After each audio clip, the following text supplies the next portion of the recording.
voucher went out in an email. And do we need approval of the minutes for December 10th of 2020? So moved. Okay, and a second? Second. So the first was Jessica Stewart. Who was the second? I think I got Jessica Bass. Okay, all right, Jessica Bass was the second. All right, and any questions or concerns about those minutes? Any changes? Okay. So I'll go right down the list again. Roger St. Amand. Approve. Jessica Bass. Approve. Mary Hayes. Approve. And Jessica Stewart. Approve. All right. I did not receive any public comment for tonight's meeting. Mark, did you receive anything? I'm sorry, Heidi. Yes, I checked with Selena and we didn't have anything as of 4 p.m. today. Okay, thank you. And if there's any other public comment after, during the meeting or whatever, we'll address that later on. Hope everybody's well today. Sorry, I was late and I didn't mean to rush into this. I was texting Giandra. I was like, I'll be home in 5 minutes. There was a lot of traffic tonight coming from Bar Harbor. So we'll go right into the principal's report. All right, thank you so much. So our enrollment has stayed steady at this point. We do have students that are coming back in person from the virtual academy, so that's a really positive thing. We also have 3 or 4 new student registrations that just have kind of unfolded this week. So there will be a little uptick in our in-person enrollment. And at this point, we are still able to handle that in our classrooms just due to 1 or 2 students that have moved in and out and opened up a seat, and then people that have refilled those seats. So we're looking good still right there with enrollment. I want to give a shout out real quickly to Daniel Horning because he's been taking notes for me during these meetings. So I just think it's important to recognize that we've been hoping that there is somebody that would do that. And he's been great about getting those to me in a timely manner, and then I can get them over to Selena. So Daniel, I know you're listening, and thank you so much. I just want to continue to highlight the Tremont PTO because they have just been absolute rock stars this year with such a different year and having to hold on a lot of the typical fundraising activities or just community building activities that we've done, but they I guess to say hold is not the right way to say it. They've really tried to find creative ways to continue to engage with the community and just bring an opportunity to the community that can lift people's spirits. So on December 12th, I think it was, Jessica. I think no, you're right. The 12th, the 10th. Normally we would do the beginning of December. There's a fundraiser for our Quebec trip, and it's been a breakfast with Santa on a Saturday morning or something. And this year, the PTO put together an opportunity for Santa was towed in a recliner on like a flatbed trailer behind Mike Mansalili's truck, and Santa had a helper and everything was bolted down, and Santa delivered packages to any children whose families chose to sign up, which was there were around 70 kids that from a safe distance, we had everything organized so that Santa and his helper were 6 feet apart, and they had a microphone on there so that there was sound, and we had it marked so that kids knew where to stand when they came to see Santa so that they were still 6 feet apart. It was really remarkable, the organization and the way that we were able to do it so that it was safe, and a huge thank you to the community who brilliantly followed all of the safety guidelines that we requested in order to make that happen in such a successful way. So just a huge kudos to all the people who worked on that and made that possible. I also just want to thank Chris Saunders and the Tremont Fire Department, because normally before a break we might do some sort of a whole school gathering or an assembly, and we can't do that this year. So we've been looking for opportunities to find ways for kids to have some sort of uplifting common experience across K-8. And Chris was wonderful in letting us use the Murphy parking lot right before the break. And the Tremont Fire Department came and got 2 small bonfires going for us so that we could bring kids out in their pods in 30-minute rotations so that they could roast marshmallows and make s'mores and just be outside and just do something that kind of picked everybody up right before we went on break. And given the last 2 weeks, I'm really glad that we made time to do that, because I think we needed that little uptick and that little boost before we went out. So that was really wonderful. We've had today was our second early release Thursday, and I cannot tell you how productive those afternoons have felt. I was able to meet with two, I actually wish that I had like an extra hour in there. Not that I want to take an extra hour of the school day. That's not what I'm saying. I just could use one more time, because I can't meet with all of my teams each week because there's not enough hours in those 3 hours. So I was able to meet today with the RTI team and 2 grade level teams. I'll rotate through those, and we'll continue to have the RTI team meeting, but it has been remarkable in the last 2 Thursdays just to be able to have teams talking about kids and meeting regularly, thinking about report cards and stuff that are coming up before too long and the end of the semester and those kinds of things. It's just invaluable to have that time together. So as Mark has mentioned in different meetings, the sentinel testing across the district is continuing. And as we just came back from when we all just came back from break on the 4th, we had both at Tremont, it was both Group A and Group B that came in and participated. And and to date at Tremont, we are not aware of any virus being detected for any staff. I would just like to give a huge shout out to Mark, to the administrative team, to the teachers, to the parents, and to the students for the transition. I'm going to get choked up here because this was so incredible this time. I truly feel like that was the right call, Mark. And so I appreciate your thoughtful decision making there, but also just the tremendous effort that went into in like less than 72 hours, the transition to turn all of that around, get everything out the way that we were able to. And we had the majority of our students all successfully online all the time. If we needed to change out equipment, we were able to do that very quickly.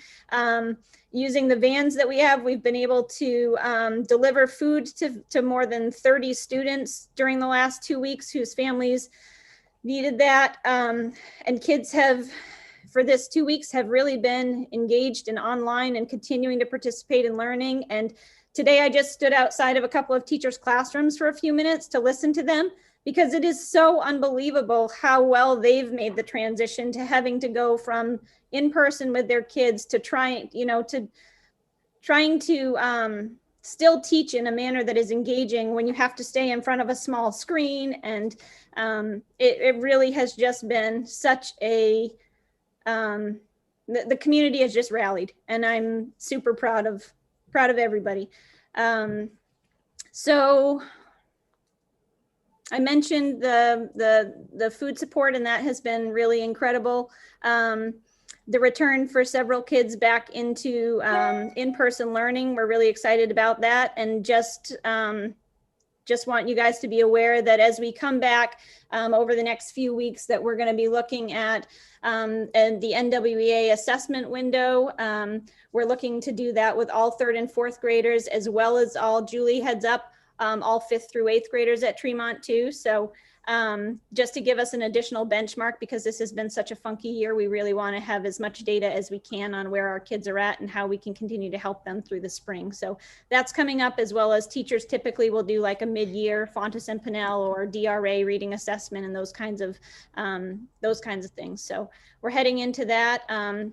We're continuing to look for, and so are others, long-term substitute for support in some of our classes, and not having a lot of success with that. And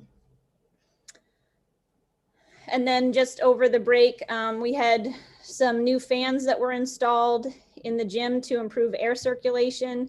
And then we also, there's an air handler system that's in the gym and above the kitchen, and the access to it is absolutely horrific. You had to go up through ceiling tiles, and there were no stairs or anything, and it was horrible. So we were able to put in an access point so that we can continue to regularly monitor and take care of that, and continue to improve our air circulation in the building. So I think that is about it. There are some dates just to note below. no school on the 18th, a full day of school on the 21st, no school on the 22nd, and I'm seeing I've repeated a date there, so I'm going to correct that, and 25th, not the 52nd, but the 25th. And then a full day again on the 28th. Is that, Julie, that's correct, right, on the 28th, because of the 25th we have off?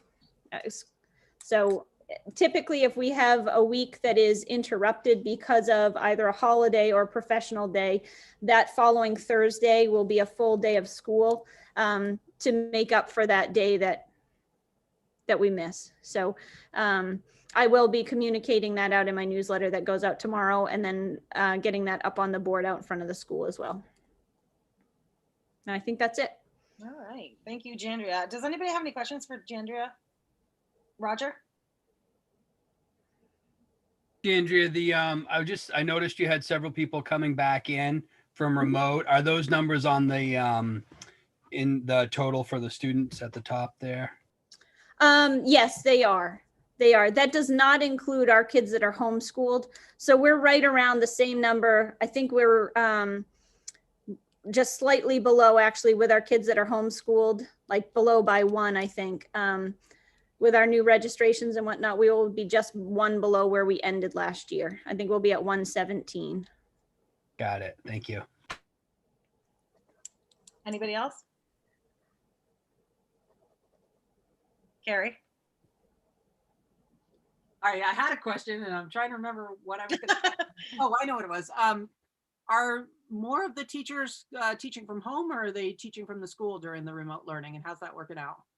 It's been actually, so they have the option, and there's been a really great mix, I think, at Tremont. People have been able to come and go as they needed to. We've had a lot of teachers who have continued to teach from the building, just because they feel like it's helpful for them to have everything that they need. And so, you know, they've been great about communicating if there's a day where they needed to be home or something, trying to balance they're trying to balance their schedules, just like parents are with their spouses too, and figure out who's going to be with their children. And so, you know, I feel like I was really pleased to see the number of people that have continued to come in and out of the building as much as they possibly can. And so, yeah, I don't know that it was half, but it was a really good number. And I would say that, and it was a mix on any given day. I mean, you could walk in and there could be people in there that weren't there the day before. So I was really pleased with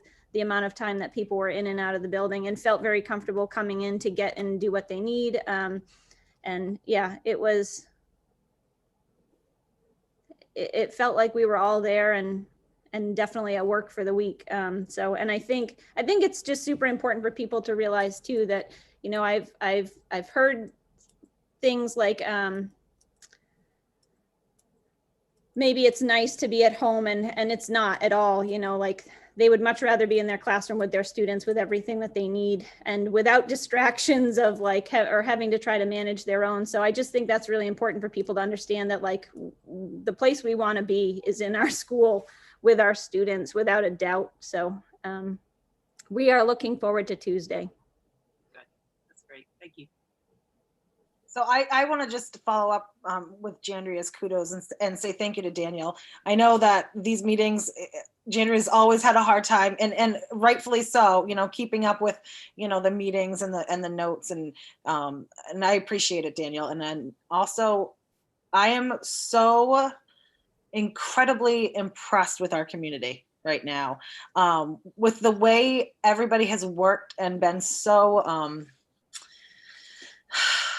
like, I mean, coming together and doing the things they've done. It's so creative what you guys are doing through this what's going on through this pandemic to keep everybody involved. And I think that's very impressive for the PTO and for all the other community members that are doing that. So I just want to send a shout out to anybody that's involved in all of those creative ideas to keep kids involved with, you know, with their teachers and with their community. So anybody else have anything to say or add? Yeah, Jessica. Yeah, just another kudos to the specials teacher, the teachers that are teaching the specials, because I know that's the first thing that gets cut especially throughout my day. And I'm like, you know what, drop it. But the times that we can get in for our specials, there's some really good quality stuff happening, and they are doing it, and they are staying in high spirits.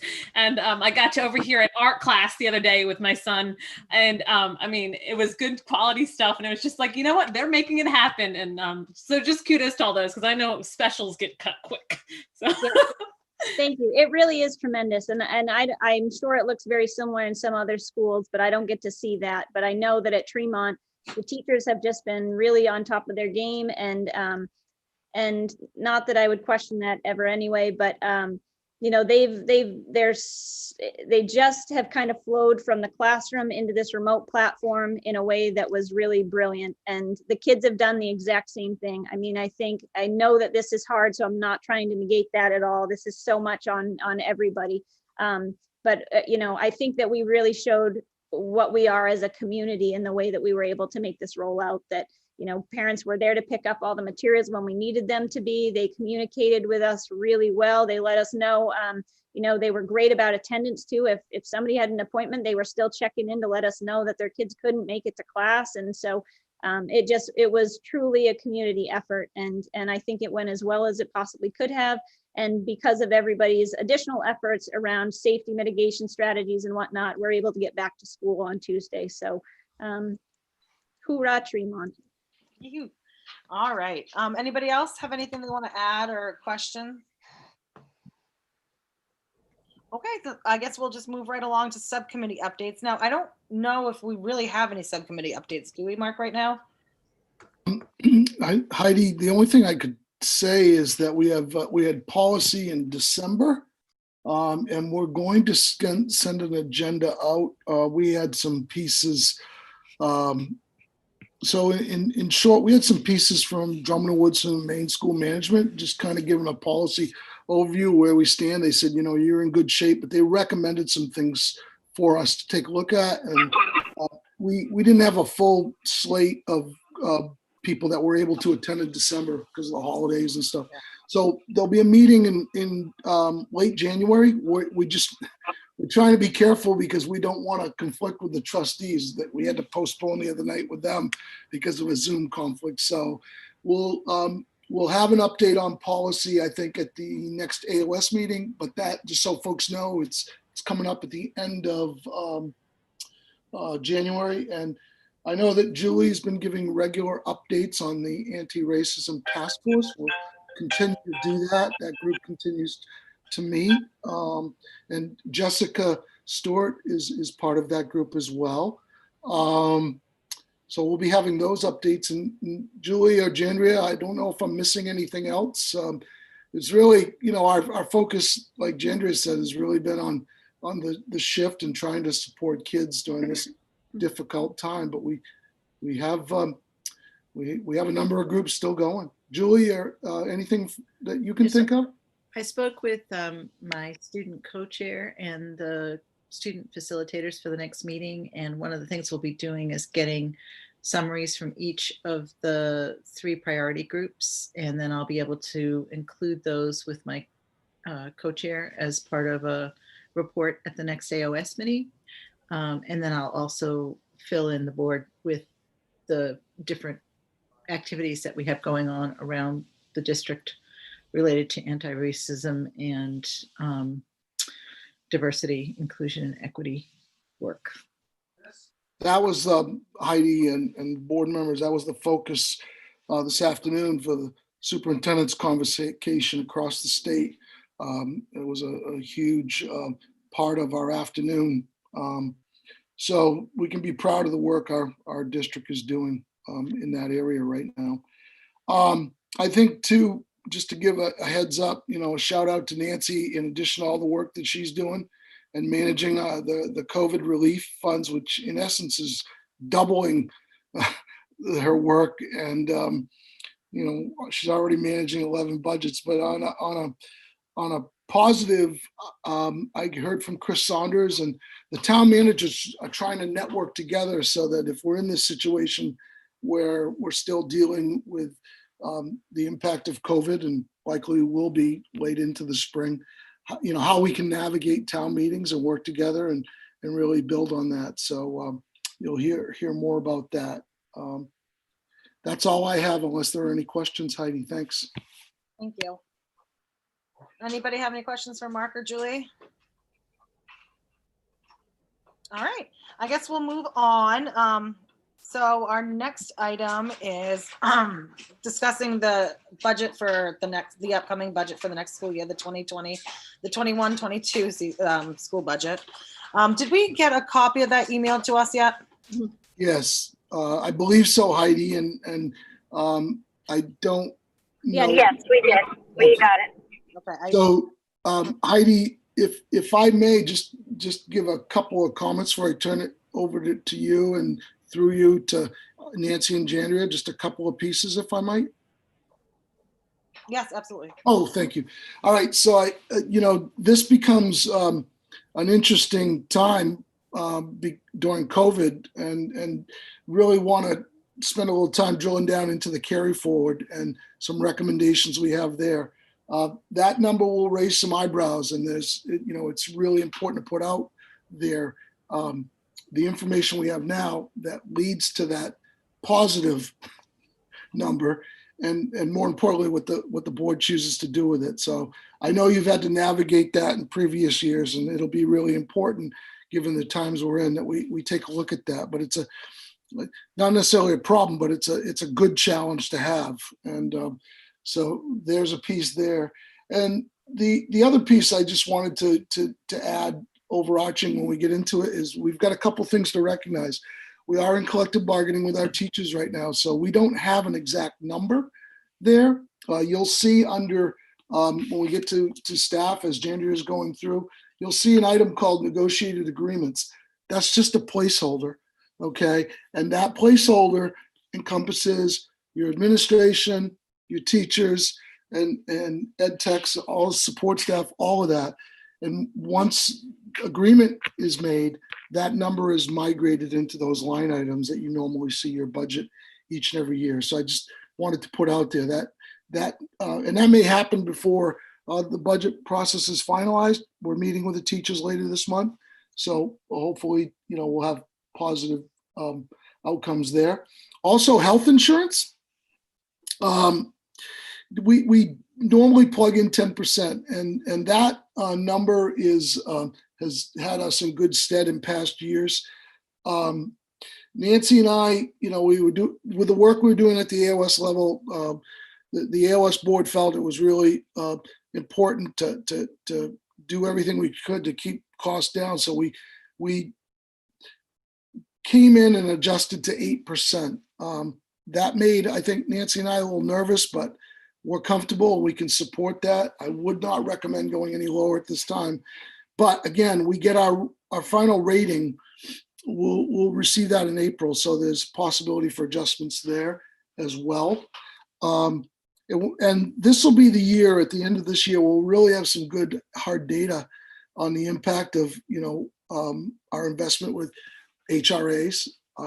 So we'll be able to provide that as well. And the last thing I'd like to say is that, the budget is a process. It's not an event. And I think the process, particularly in Tremont, has gone really, really well. We have a really good, I think, open public forum for people to know. It's very transparent for people that aren't able to attend these meetings. If you have questions, email us. But, as we get to the budget, I think we can be really proud of the work that Jandria and her staff have done, and Nancy, when we look at, where we're at coming into this draft process. With regard to additional items, and I know that you folks have had to navigate this many, many times, I think it's really important, and I'm proud of the fact that Jandria is bringing these items forward, but I do want the public to know we are very cognizant of the times we're in, as is the board. And there are some things Jandria will get into that she and I are on the same page about in terms of why it's important for the public to know about them, but more importantly, why we may want to defer some of them and just some recommendations. So as a start, I wanted to acknowledge that because those additional items do come to a significant potential increase if they're all approved. But I think it's always important to make sure that we put out there what the needs are and then prioritize, the availability. So Jandria has done some great work with that, and I wanted to acknowledge that, and we can be proud of her for that. Thank you very much, Heidi. I appreciate the time. Yeah. All right. So I guess we'll let Jandria go ahead and take it away.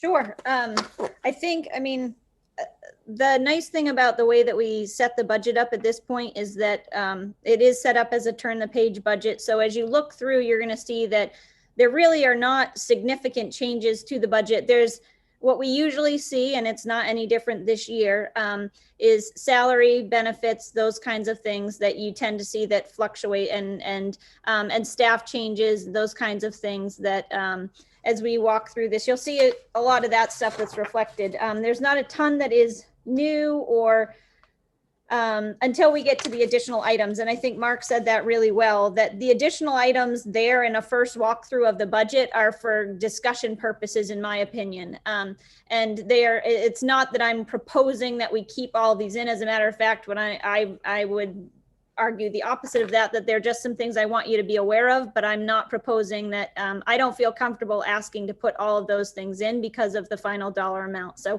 I just want to put that out there and be really transparent about that. So we do have a pretty healthy carry forward, the 342,000, and I would just suggest that we keep in mind that, we also received a lot of support from the state, which was super helpful this year. But we also were really careful at the end of last year with, and even the beginning of this year, with our spending in our buildings. And so we were super careful to not spend any money on anything that we did not feel like we needed, because we were not sure what the budget was going to continue to look like. And if we got to a place where we had to freeze a budget for some reason, we just, so I would just put out there that I think that all of that contributes to where we're at with our carry forward being higher this year. We've been really careful not to spend extra money that we don't need to spend, and to hold off on some things that maybe we would be helpful to do, but we're not really critical. And so combined with being able to utilize CRF funds for things, I think that's where you're seeing some of this come from. And maybe Mark or Nancy has more that they want to add to that, but that's my 2 cents there. No, Jandria, you did a nice job. I do think that it would be nice for Nancy to chime in just about the carry forward and what the recommendation would be, because you'll see on the budget you have, it's significantly elevated. And I think there's an opportunity for the board to navigate that so it doesn't have an adverse impact. Nancy, you want to speak to that, if that's okay with you, Heidi? I see Roger's hand too. Okay. Yes, the carryover actually came in much higher. Basically, it was a lot COVID related, but also there's a lot of changes in staffing, and also like Blue Cross changes, that type of thing, make quite a difference in that. So the figure that you have, that is the 342 in that last column over for starting for next year, that figure was 542 to start with. I'm proposing at this point, just as a start, saving out $200,000, because down the road we are not going to get as much in grants. Those are being cut drastically at times. And also your state funding, there, it sounds like that's not going to happen down the road, maybe not this next year, but in a year or two. So we need to think in the long range of, we don't want spikes. You don't want the up and downs of your town appropriation. You want to kind of level it off. And this will help us to navigate that. And just one other item on the revenue side, state subsidy. I have not, we won't receive a printout from the state until probably February 1st or so. So this is just an estimate using last year's figure, really. So hopefully by your next meeting, I'll have a little bit better figure for that. So I'll go to Roger, because since he had his hand up, and I'm sorry, it looks like I'm not paying attention, but I'm kind of looking at the budget as we talk, which I would be doing in the meeting with a paper copy, but go ahead, Roger. Thank you. I just was wondering, maybe Nancy, if you could just remind me what the colors are. There's the green, the orange, and the yellow on there. That's kind of That's Nancy's. not COVID, Roger, that's not COVID related. Yeah, really. That's kind of Nancy's own little key. Some of them are ones that I, need to fill in at some point, reminders to me to go back and some of them are changes. Those are Nancy's electronic sticky Yeah, notes. afraid so. Okay, no problem. Yep. The greens are notes that were okay that I changed. So and as we go along, each time we make revisions to the budget, I'll code the changes in a different color. Just to keep myself straight for the most part. Excellent. Okay, great. Thank you. Carrie? I don't know if you can see my hand. Oh, yeah. Go ahead, Carrie. I'll go to Carrie, and then I'll go to you, Jessica. I was hoping I could get just a quick explanation of what the network is.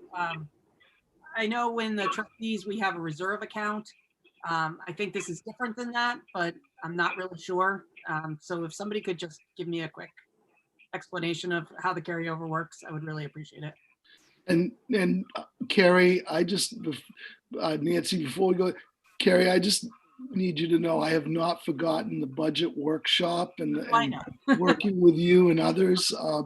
That's something we're going to be strategic in trying to do moving forward for all board members and a check-in. But Nancy and I were actually talking about putting together something to a little tutorial on that, but COVID's still driving us. But Nancy, do you want to take that one quickly?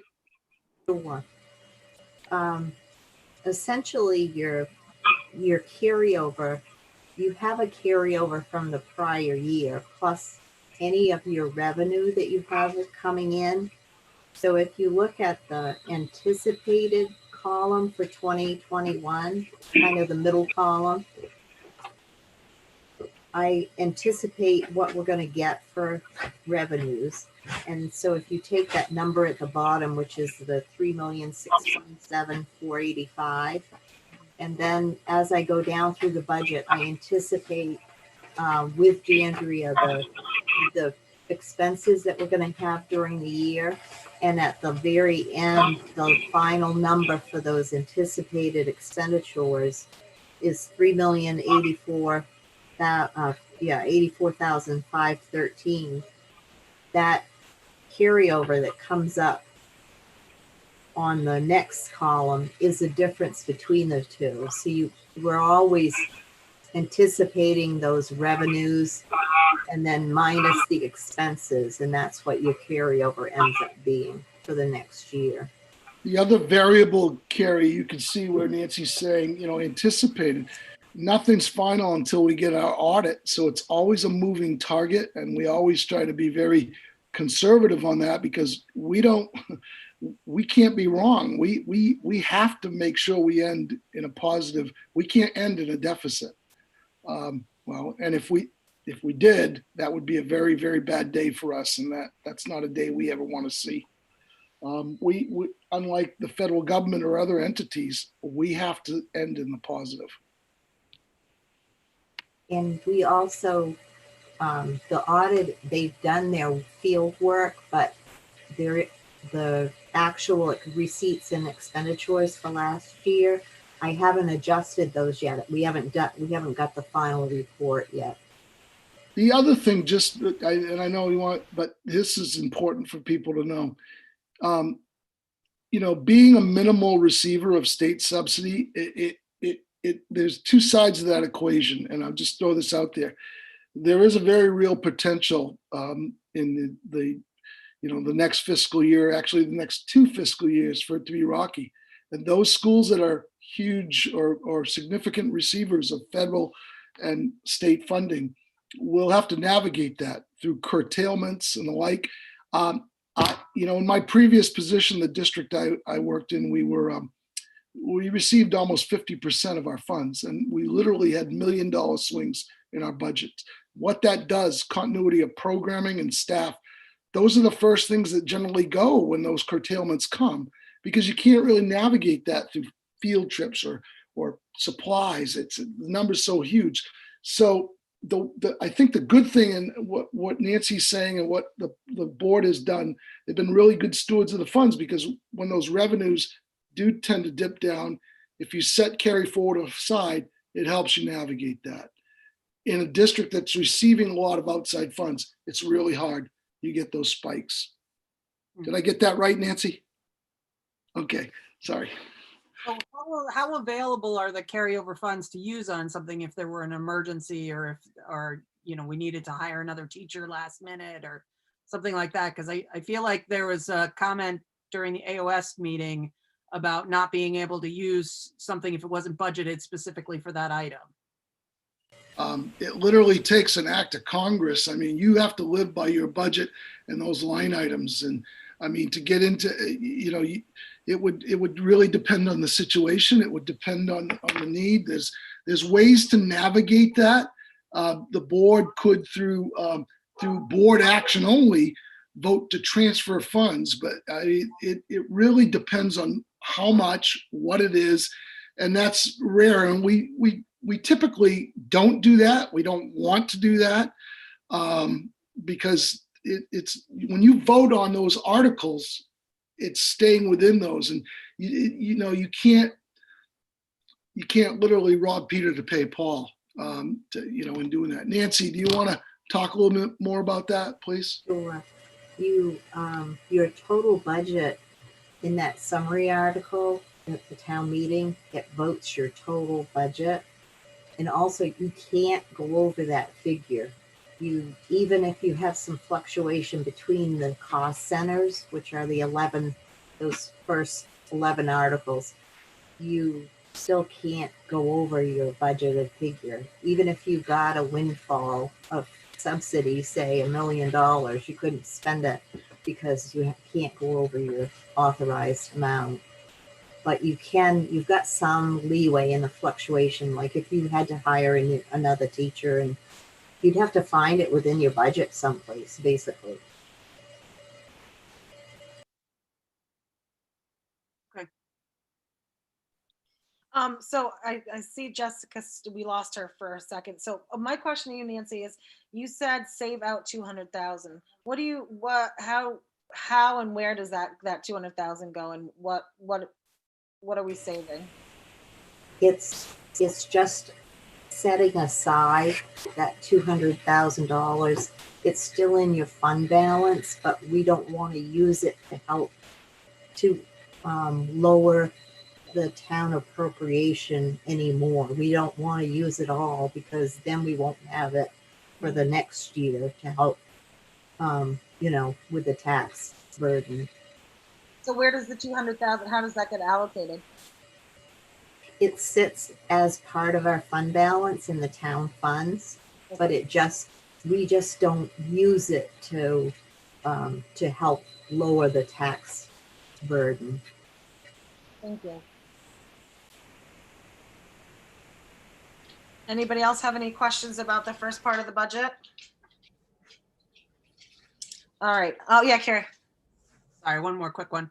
So do we have any reserve accounts? Again, that's something I'm familiar with from the trustees. So it is down at the bottom of our budget. So those will be the last things that we look at, is the reserves. We have three reserves. We have the bus, yes. We have maintenance, and then we have special ed. And those are our 3 reserves. So. Okay, so I guess we can. I think it's really important for us to go down through the items, because everything, and some of you may have at the AOS and high school level seen a budget, but I think that it's good. Like Carrie's never done this budget process with us, and and Jessica Bass, were you here last year for it? And Roger, you were here, right? Yeah.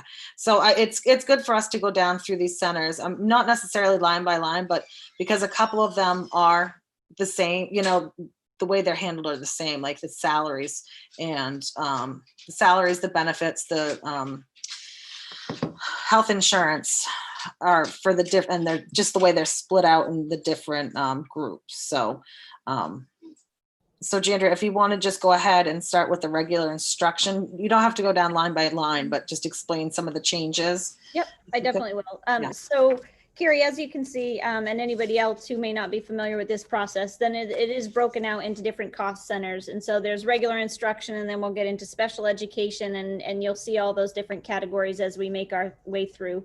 And then you'll also notice that in the column that is labeled difference, you'll notice that some are in parentheses and some are not. And the ones that are in parentheses are decreases. The ones that are not are in parentheses are either staying the same or are, or maybe there may be an increase there or something. So I just want to point that out to you. And so as we go down through, oftentimes in regular instruction, as we're about to, a lot of what you're going to see here is that the changes have to do with salaries and benefits for the most part in these areas. There's not significant changes to things like supplies or those kinds of things.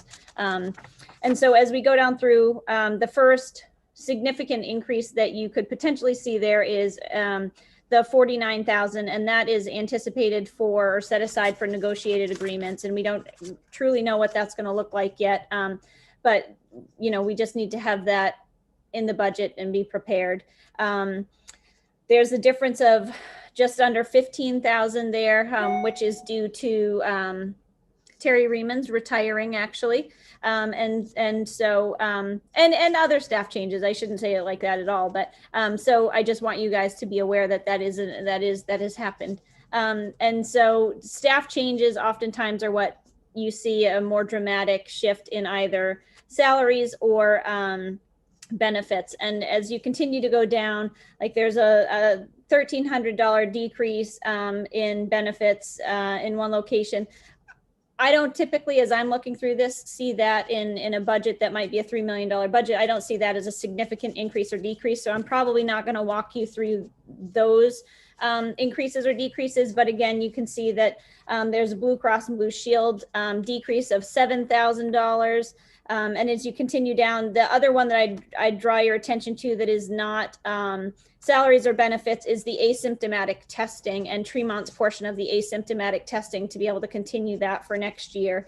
I don't know if you want to add anything about that, Mark, or not, if there's anything more to say. No, well, just quick. No, you did a nice job. The only thing is that just for transparency purposes, that was originally in the AOS budget, and people felt it was important that, we were trying to lower the percentage there, but it is a minimal impact to yours. But I would say for anybody that has a question about it, just we're going to be doing this COVID stuff for a while. And even with a vaccine, it's a really, I can't tell you how important that tool has been for us in terms of making decisions and health and safety. So, and we are really blessed right now to have the support in our community where we're doing $80,000 worth of testing and it's not costing our schools a dime. That's just unbelievable. And there are superintendents and school systems across the state that would kill to have a resource like this. We are so blessed. So I just give a shout out to the hospital, to Bar Harbor Bank and Trust, who did a significant underwriting of that. And the value of that, I think Jandria spoke to earlier in her report. So I do think it's important to give pause and just recognize that's a really important piece. Thank you. Can I just interrupt real quick? So Jessica Stewart's back, and I wanted to make sure that I get to her because she did have a question earlier. Did you want to ask a question, Jessica? Yes, I got something happened. I don't know what happened, but anyway, I'm back now. But I don't know what transpired. But as to just since Mark was talking about the testing, I was also going to say, I think it's also really the testing so valuable in terms of like helping people feel more comfortable and kind of like know where we are. It like way lowers the speculation level, which matters a lot in terms of our everyone feeling comfortable. And then I don't know where the budget discussion is, but I just wanted to get Jandria's take on the additional items and what her priorities were. And Oh, absolutely. I have some thoughts about that, but I wanted to know what your thoughts were. Yeah, Yeah, we'll get, thank you. yeah, we'll definitely get to that later on in the budget process, because we're right, Jessica, right now we're just going through the regular instruction part, so it's just the first, but we will get to the just additional items, because we typically do a good discussion about those items. Yes, I just didn't, since I was gone, I wasn't sure where we got to, so. You gave us a lot of credit, Jessica, to think that we've made our way through the budget already and we're at additional items. We're talkers. We don't move that quickly in this group. So I appreciate it though. So we've just made our way essentially through the regular instruction, and just touch base on, what you're seeing for changes there in terms of primarily that has to do with staff salary and benefits. The asymptomatic testing is in there and whatnot, but that's the majority of what you're seeing for changes in the regular instruction. Special education looks very much the same, that the more significant changes that you're seeing, increases and decreases, have to do with the salary and benefits. There is a decrease in tuition reimbursement, and just, that's determined by what teachers or staff feel like they're going to need for professional development and for continued education for themselves, and that's lower moving into this year. So I would draw your attention just to, no, I think, Nancy, this speech line that's in special education, yeah, that is our contracted services. So we, at the end of the first semester, Kate Philbrook has been tremendous. She has been providing speech services at Tremont now for the last year or so. However, she is resigning her position within the next couple of weeks. And so we've advertised. There are not a lot of people that are looking to get into speech in our area and across our district. I think we struggle to try to fill that. So I've been working with Melissa, and we're going to be using a remote platform, working with a company that will deliver those services remotely, so that those continue to be provided in the absence of actually being able to have somebody who can come into the building to do that. So I think that's something that we'll take a look at again in the spring, in terms of trying to get I think I would prefer to have a person that can come in to work with the kids. But so that will be something that we'll want to take a look at again in the spring, and see if we advertise in the spring, if we have any better luck trying to find somebody. So Heidi, I'm going to let you So I'm call. going to go to Carrie and then to Jessica. So can you explain what's happening with line 83, Blue Cross Blue Shield Ed Techs went from 65,000, then it doubled, and now it's in half again? So there's a $58,000 savings? Typically, those are plan changes or shifting of staff. Jandria, do you want to speak specifically to it without naming names if I'm wrong? I Please. definitely can.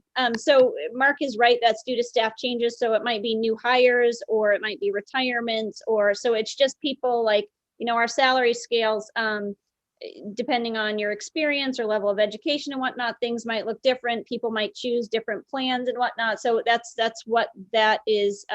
Generally, that's what that is due to, is if we've hired new people that might have less experience, or they might have different levels of education, or and people that might have just different family plans, or opt out of insurance and those kinds of things. So when you see shifts in salary and benefits like that, that's typically what that is. And I could understand that if we were talking about $5,000 or $10,000 even, but this is doubled and then halved again. It just doesn't seem like it makes sense. Can I just jump in? So some years we have to hire extra ed techs, and I think we'll see a jump in salary, not so much salary, but the Blue Cross Blue Shield, our portion of that might be higher, because they might have a family, they might have, they might have more insured, even though their salary might not be as high. So there might be a difference in, so the salary swing might not be as high as the Blue Cross Blue Shield swing. Mhm. And so you'll probably find that that it might have been a year that we hired a couple extra ed techs to get us through the year for special needs or whatever. Nancy? Yes, if you have the difference, the swing between, say, a single plan and a family plan can be $13,000 for one plan. So it doesn't take too many to make the difference. Does that So answer your question, Carrie? I think so. I mean, I feel like it would, I feel like there would be a higher number under salaries as well, if in savings, if it was like somebody leaving or a difference in education level, but. Right, but that's what we talk about when, you know, we might have hired some ed techs that may not have had as much experience, so the salary adjustment might not be as big as the Blue Cross Blue Shield. If they came in with 4 dependents, the swing with insurance would be a lot higher than obviously the salary. Gotcha. Yeah. So yeah, when we offer the benefit package to teachers and ed techs and that, are their families automatically covered, or are they paying for a portion of a family?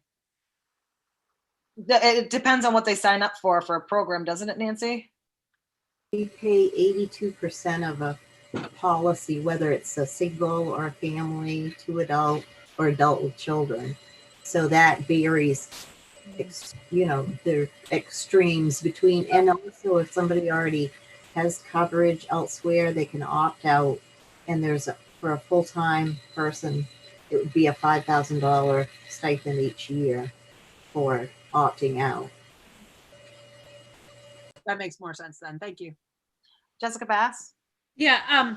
So considering that the kids' years have kind of been cut in half and some of them have been in learning and some haven't, have we put any thought into just how many more ed techs we might possibly need to help compensate for the loss the kids lost educationally throughout this COVID situation? So I can say that, like, I'm not proposing that we hire any additional ed techs outside of, I mean, most of our ed techs fall underneath special education, and they're there because they're required by IEP or 504, and legally we're required to put them in place. I'm not suggesting that we have one ed tech that falls underneath Title I and is a regular ed tech to help provide Title I support to students. But I'm not suggesting, and to be perfectly honest, I don't know that that the teachers that I have, special ed or otherwise, have the capability. Part of what we're going to get to in the additional items covers this, but have the capability to continue to manage more and more kids and more adults. So I'm not proposing that we put in any additional ed techs, because typically that's driven by the special education needs of students.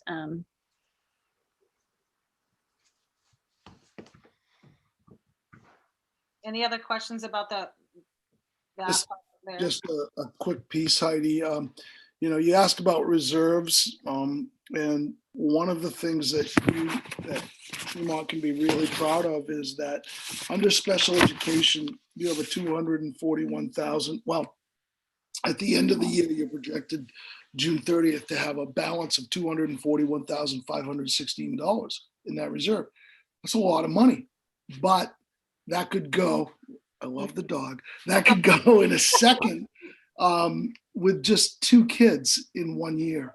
And we have some communities, some AOS member schools that are really struggling with special education costs right now. They can spike real quickly, unanticipated. So that's a really good thing for you to have. And secondly, there is a backup there. The AOS has a special ed reserve too.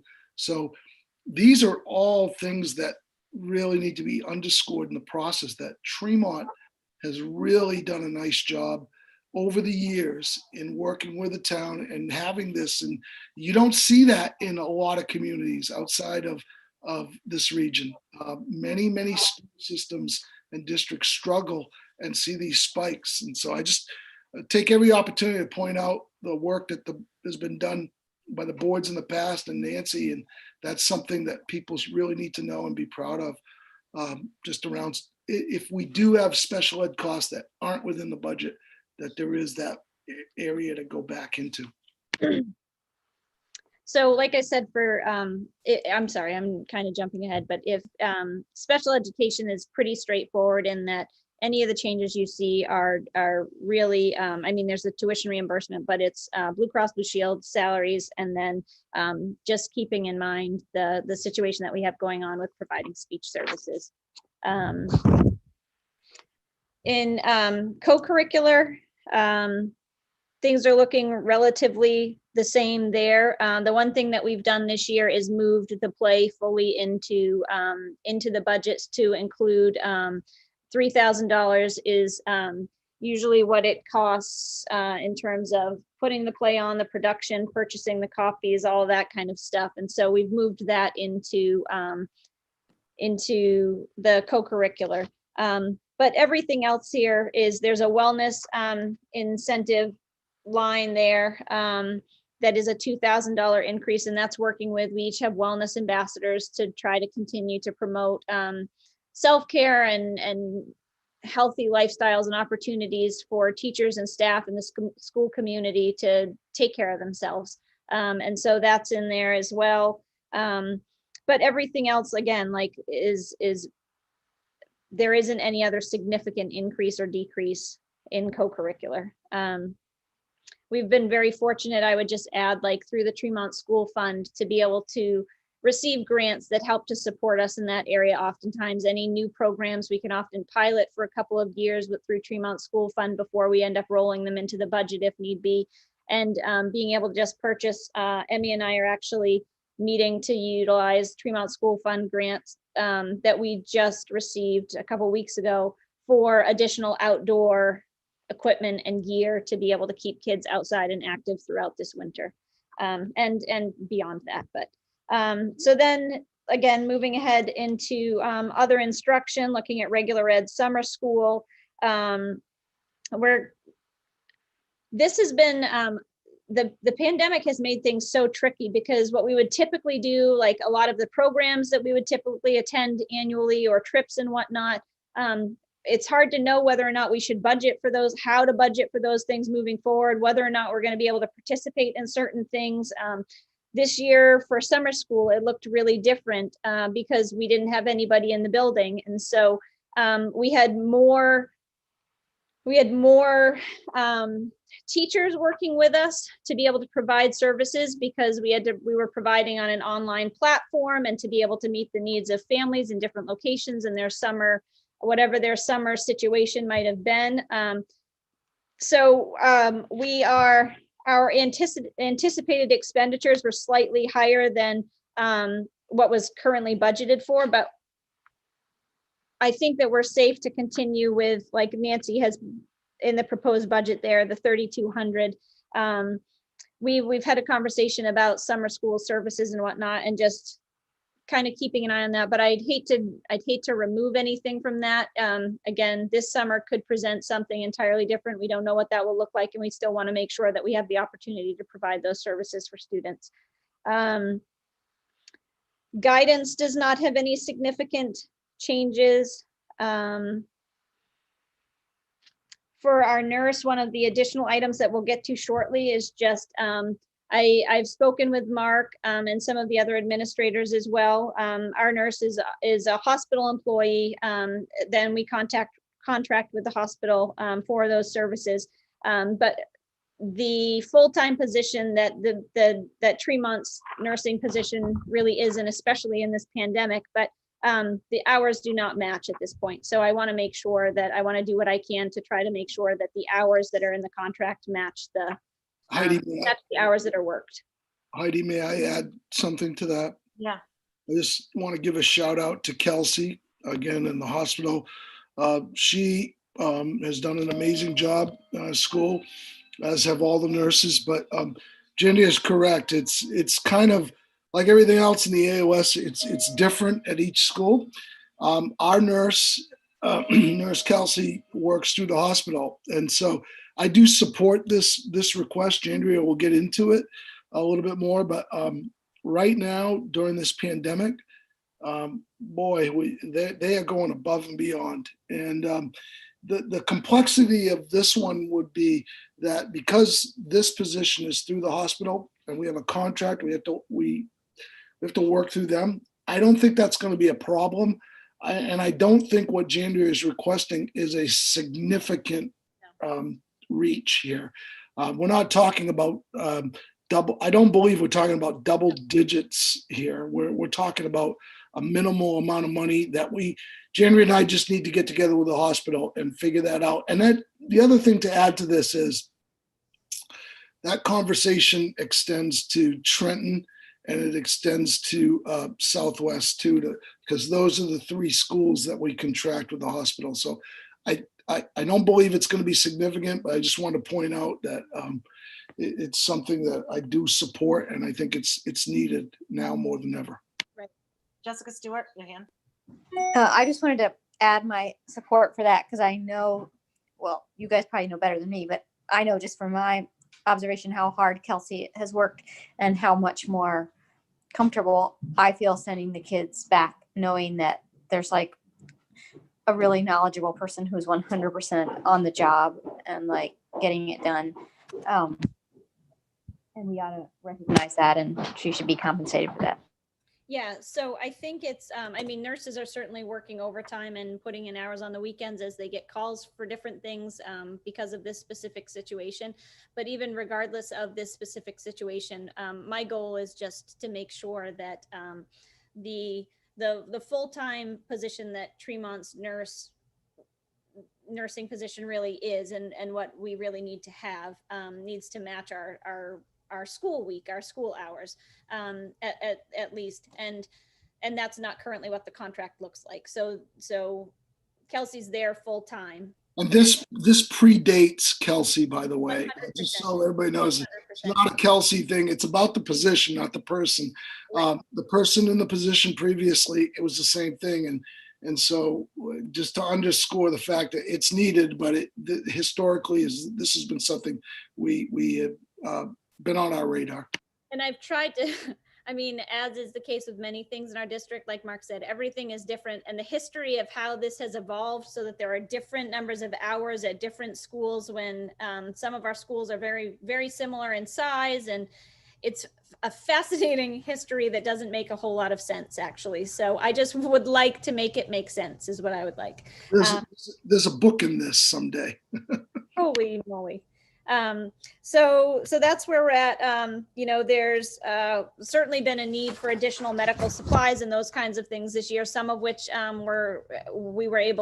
of which we were able to take out of CRF money. So, and there is an additional uptick. I think it's later on in the budget for just any additional PPE that we might need next year. We're going to have sanitizer for probably the next 6 years. But, you know, if we need to replace masks, gloves, just making sure that we have all of that additional stuff on hand for next year that we might need. So that brings us to, I think, oops, I just lost your faces. I need to close out of one screen. I'm sorry. And get back over to the other. There you are. So that brings us to improvement of instruction. And that has more to do with AOS. Nancy, do you want to speak to any of that stuff, or Mark? I mean, unless the board has questions, I don't want to speak unless you have questions, but we've gone through it through the AOS budget. But Heidi, I don't know if you or anybody has anything that they want us to speak to. Well, if anybody has questions about that, you can look down through them. They're pretty self-explanatory, I think. I mean, what they're for. There's not a significant change. No, and then there's not a whole lot of other, you know, any swings either way on it, any of those. So does anybody have any questions about that one particular section there? Okay, so I think we can go ahead. All right.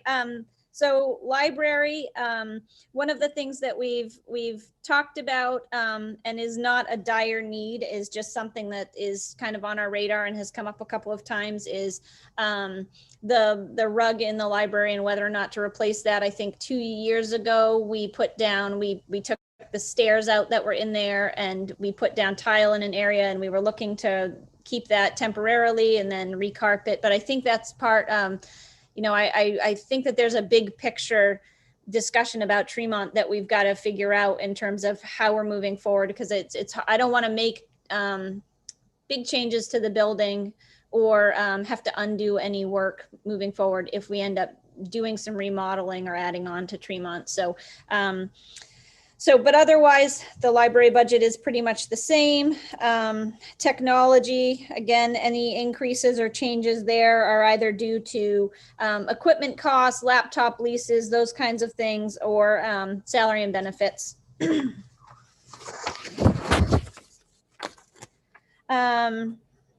That brings us to system administration, and then office of superintendent, and then school committee, office of the principal. And again, there's really not any significant changes there. There's any typically just related to salary or benefits. So there's nothing unusual that's in any of those. And then I get myself a little confused as I'm flipping a page that's double-sided, but I think that brings us to transportation. We did purchase 2 vans this year, and so through CRF, which have been invaluable in delivering materials and food and whatnot.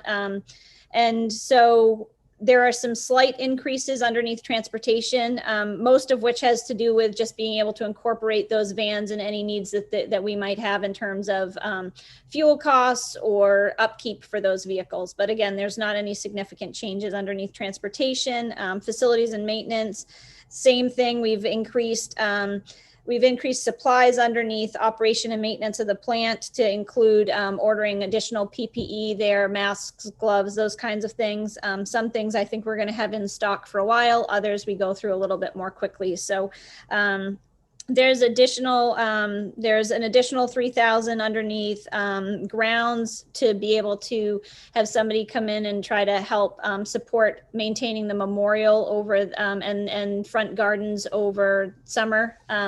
That can be an arduous task, having been out there at times weeding that and whatnot. It would be great, and I think we've talked about that for a couple of years too, to have somebody come in and help with that. We used to have several years ago we had Bob, who was working in the summer. We had Ann, and then there was another person who came on who was working. I think it was full-time during the summer. Nancy might be able to correct me, but it wasn't a full-time position, but it was during the summer to be able to help with the cleaning and moving of the furniture and all that, the projects that need to take place. And that person stopped working at Tremont several years ago. And we've been able to navigate filling in that gap, but it's been with support of like contracts for mowing and those kinds of things, which would have happened in the past through that position, but that position isn't there anymore. So it's kind of a constant question of how to best address those summer tasks that need to take place. And if you can actually easily find somebody to come on just for the summer, or how best to do that. So we've been working with some local companies for things like the mowing and whatnot in the summer at this point. Over to capital outlay, again, our building is in really good shape at this point. Like we've been able to work through some projects. We don't have any significant projects that we need to address immediately. Any projects that I think are really on our mind are kind of part of the big picture. What are we going to do with Tremont over the next 5 or 10 years? So as we go down through, we don't have any debt. And Nancy, do you want to speak to food service a little bit there? Because I was pretty surprised by the fund balance total there. And so do you want to speak to that a little bit? Sure. You did have a fund balance. I think the prior year was around a -10. And through the audit process, I've got a rough draft of what your fund balance would be for ending of June of 20. and it would had increased to $19,672. And that can be a variety of reasons.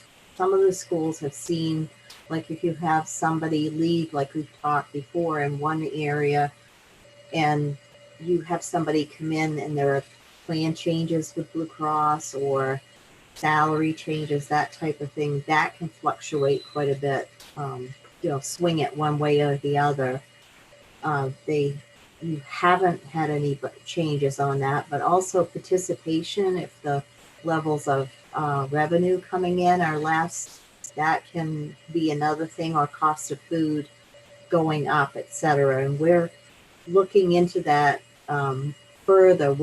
I have a spreadsheet that I've plugged in different years, and I'll plug in last year's once I get a final draft of it, and we can look it over and go through it and try to see if there are some ways that we can change that that downward spiral of the fund balance.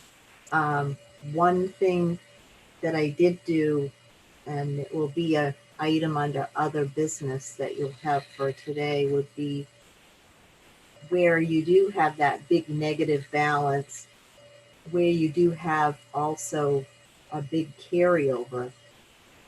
We try, and the auditors want us to try to get rid of that negative fund balance. So what I'm suggesting is we take $5,000 more out of last year's money to help whittle away at that negative fund balance. And I did include that 55,000 includes an extra 5,000 in the 1920, so that's already been figured in.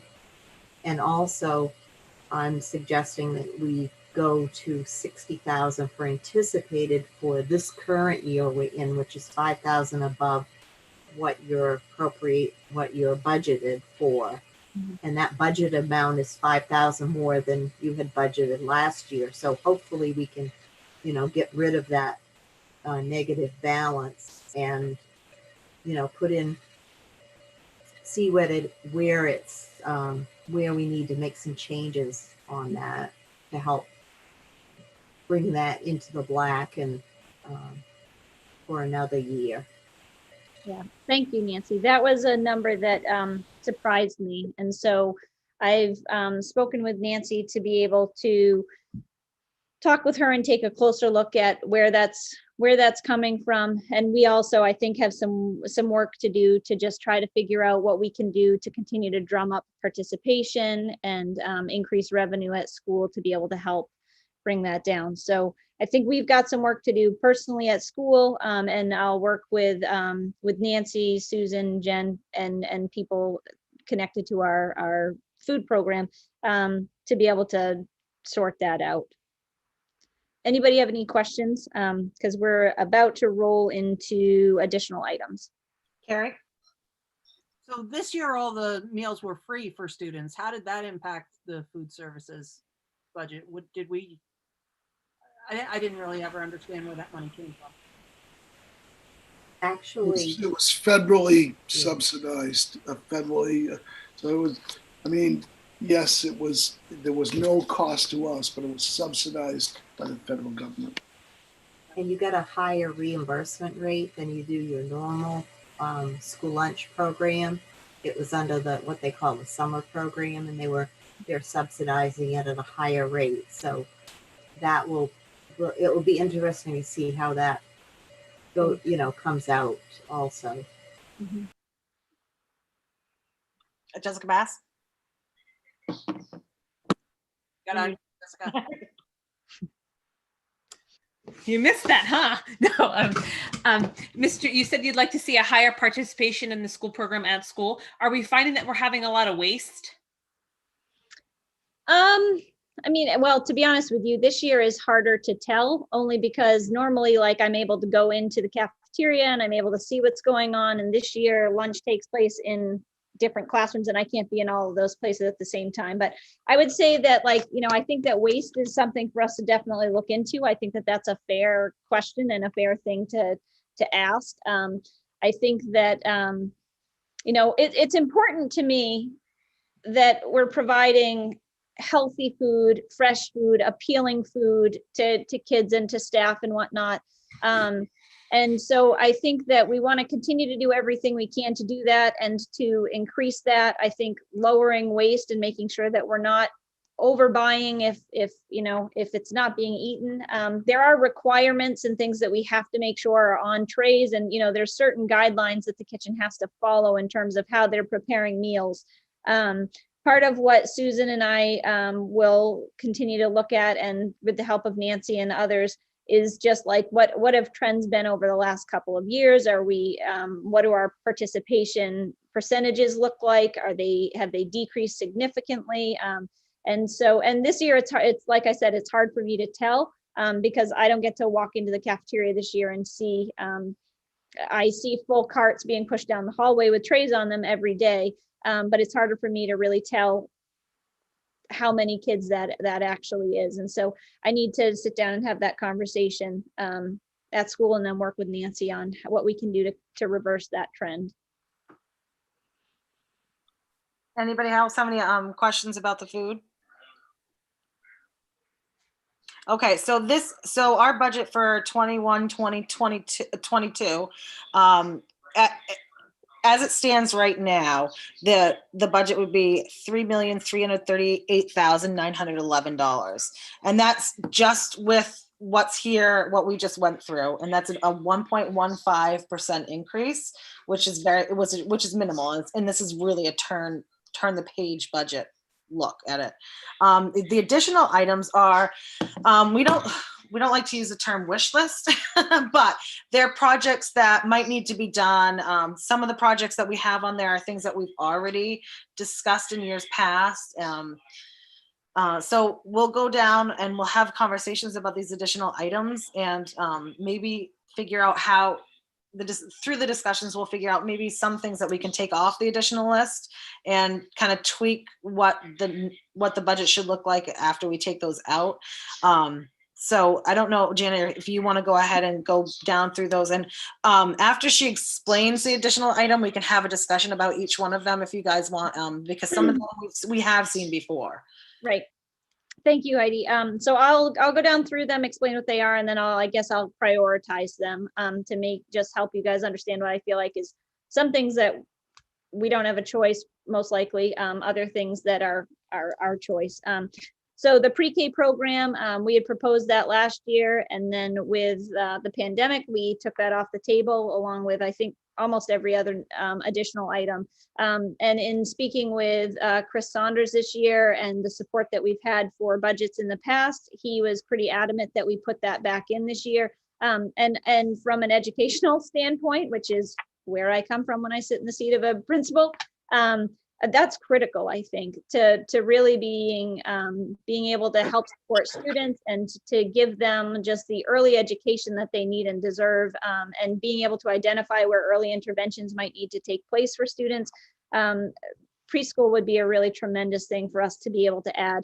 This is our half of what would be a combined program at Pematic, though. This is not a full day program for Tremont students. This is the proposal that we went through last year with Pematic, with some slight increase to it because our budget last year was $79,000, and with salary and benefits, and we felt like we should probably increase that a little bit to make sure that we have all that stuff covered.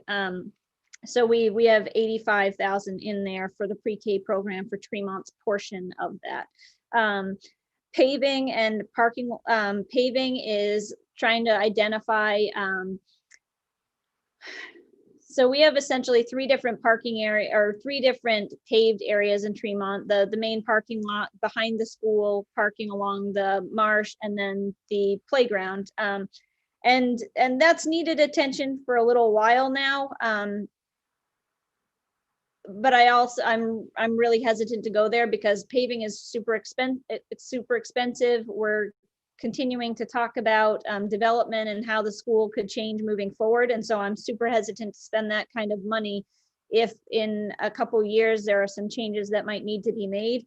But So anyway, and because I have some things that I feel like are higher priority, but I think that that's an important thing for you guys to just be able to talk about. The fire alarm, and we did I can take out the word temp monitor, because we were able to do that actually over the summer. We had a few times where, for whatever reason, the temperature in the freezer dropped real quickly, and we had to respond immediately to be able to save the food that was in there and whatnot. And so that pushed us, along with Mark, to just go ahead and take care of the temperature monitor. So there's an alarm now. We get notified if something changes with the temperature to the freezer, so that we don't end up just losing that food. But the fire alarm, that is, so there are two different systems because of the community building, and then attaching that to the school. There are two different fire alarm systems, and they don't always interact correctly with each other. And so what that is asking that we remove the one that's in the community center and tie the community center into the main building fire alarm system. And then on top of that, there's also being able to tie the boiler in the gym into the generator that powers that section of the building. So if we were to lose power, because at this point, if we're like in the winter, or if we lose power, that in a typical year when we have classes and whatnot down in the community building regularly, that space becomes incredibly cold, and you cannot continue to operate and hold classes down there if by chance you lose power. That's also set up to be, like an emergency space for the town of Tremont if need be. And yet, if we lose power, you're kind of out of luck. So that's a proposal as well.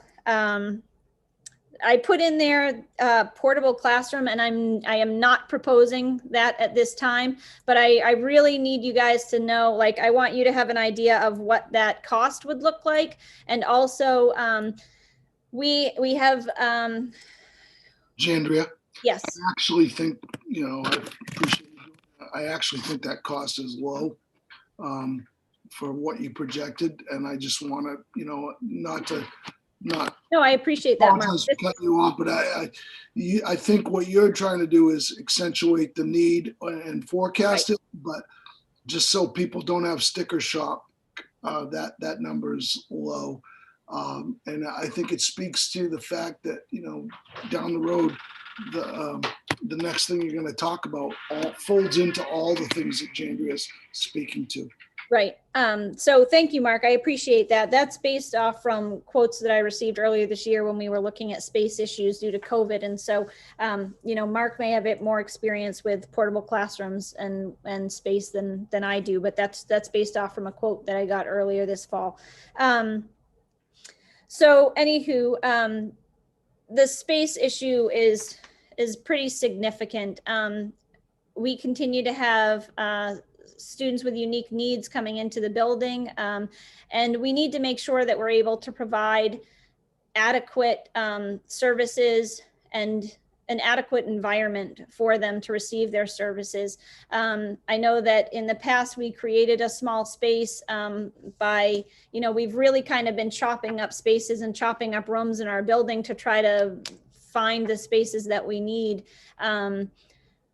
But I anticipate that our life skills program is going to develop more fully next year. And I also anticipate that our behavior program is going to develop more fully next year, and that there's going to be more of a need for an actual classroom space. And at this point, that likely means we would be without a teacher's room. I'm really hopeful. I think I can figure it out without having to make any significant classroom changes, but we're pushing the limits of needing to ask that possibly specialists have to shift, or specialists have to push into classrooms so that we can utilize classroom space for instruction. And that is not the route that I want to go. I think that students are best served by teachers having all the resources that they need and having the classroom space that they need in order to really conduct classes and deliver instruction in person. We've seen in Tremont how it works to live out of carts and out of grocery carts and whatnot. And we make it happen, and they've done it brilliantly, but I do not think that's the best way to deliver instruction. And so, but we are right on the tipping point of not having enough space to provide the programs that we need to within our building due to student need. And whether or not we can do that without having to make some more dramatic shifts in our spaces in our building and having to give up some pretty precious space in order to accommodate, which these kids deserve. So I'm, please hear me say that 100%, that is just, you know, this will be driven by student need. But it's really important that you guys understand how critically important it is that we try to figure out the space issue at Tremont. You have a ton of storage too, right, Jen? I mean, you have more storage than anybody. So much. Yeah. No, storage is, I mean, the pandemic has highlighted everything for us that is challenging, but yeah, that's, I mean, I just have to continue to shuffle people, and somewhere you have to put people somewhere, and you have to put stuff somewhere. And so we're just out of space. And it's not like, you know, our population hasn't totally exploded. But as Mark has continued to say, like, you know, if any area is predicted to grow, it's Tremont and Trenton usually. But the needs of students are so significantly different than what the school was designed for originally. And so it's just, in order for us to best provide for kids, something's got to give pretty soon. Additionally on there, you see the library flooring. Again, that is not something that I am pushing or proposing. That's just been something that has come up in the past. And so I think that that's something that plays into the big picture idea of space and what do we want to see happen for Tremont over the next few years. I think that's something that I don't know that library carpet has ever been replaced. And so it's continuing to hold up. It's probably pretty gross if you got down close to it. And this year it's being used as a second grade classroom. So there's probably a lot of stuff in there this year, but I don't know what next year is going to look like. I don't know that it makes sense to put a brand new carpet in if that's going to continue to be a classroom for next year. And so I'm not feeling like that's something that we really need to push through. Just again, something for you guys to be aware of. The increase to the nurses contract, that's something that Mark and I just need to work with the hospital on to figure out what that figure is going to look like. But we are talking, you know, like maybe an increase of like 5 hours a week or something. It's not like we're talking about increasing by 20 hours a week or something like that. So it's not a significant number of hours each week. It's just well, I already explained that. And then, so each year around this time, we get notified by CDS of Child Development Services of any incoming students that we should be aware of for the following year. And we have been notified of some students with unique needs that will be coming our way, most likely in the fall. And so that, and along with that comes one-on-ones and a need to increase staff. My concern right now is that in K4, my K4 special ed teacher or resource room teacher is overseeing students who need additional support for academics and modifications to be able to access the general ed curriculum, and then is overseeing, you know, in K4, oftentimes, behaviors look different in K4 than they do in 5-8. And oftentimes it's because kids are new to school, they're new to these structures, and just the interventions that might be really helpful for helping them to be more successful haven't been put in place yet until they get to school and those needs are identified. And so we do have some students coming in next year, and we have the option to be able to, we could hire 2 more ed techs to be able to support those needs. But that means that those are 2 more adults that need to be overseen and supervised by a special education teacher and planned for. And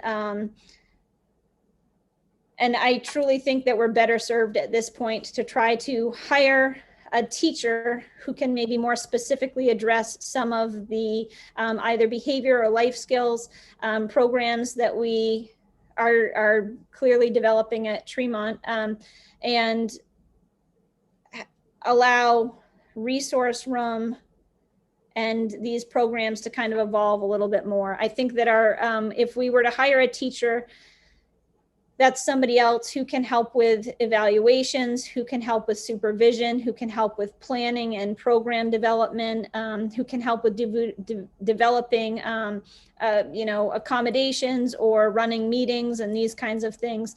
And to be honest with you, Nancy can speak more specifically to numbers, but usually I think it's right around 50,000, Nancy, if we were to put in for an ed tech. I think we usually end up plugging in a figure around 50,000 for salary and benefits. Yes. And we would need to do ed techs. Whereas if we were to look at hiring somebody who has, just a different background and a different level of experience in education, perhaps, then the numbers look a little bit different there. So the position is around 79,000, but I think that that would be very helpful. I don't know if I could explain that as clearly as is helpful. Okay, so questions. we'll open it up now for questions. I did want to start with the pre-K program real quick. So you and Rhonda have obviously talked about this program, and now we also talked about car seats. Is that part of this cost here? We did not. So there's transportation costs for things like fuel and whatnot. And actually, I think that we had put 7,000 in. I've got to go back and look, but I think that underneath equipment, I'm looking under the wrong budget here. Hey, I do not see that in there at this point for equipment. So that does not include like harnesses or something like that. We had talked about that last year, I think, and that is not a requirement for 4-year-olds on buses.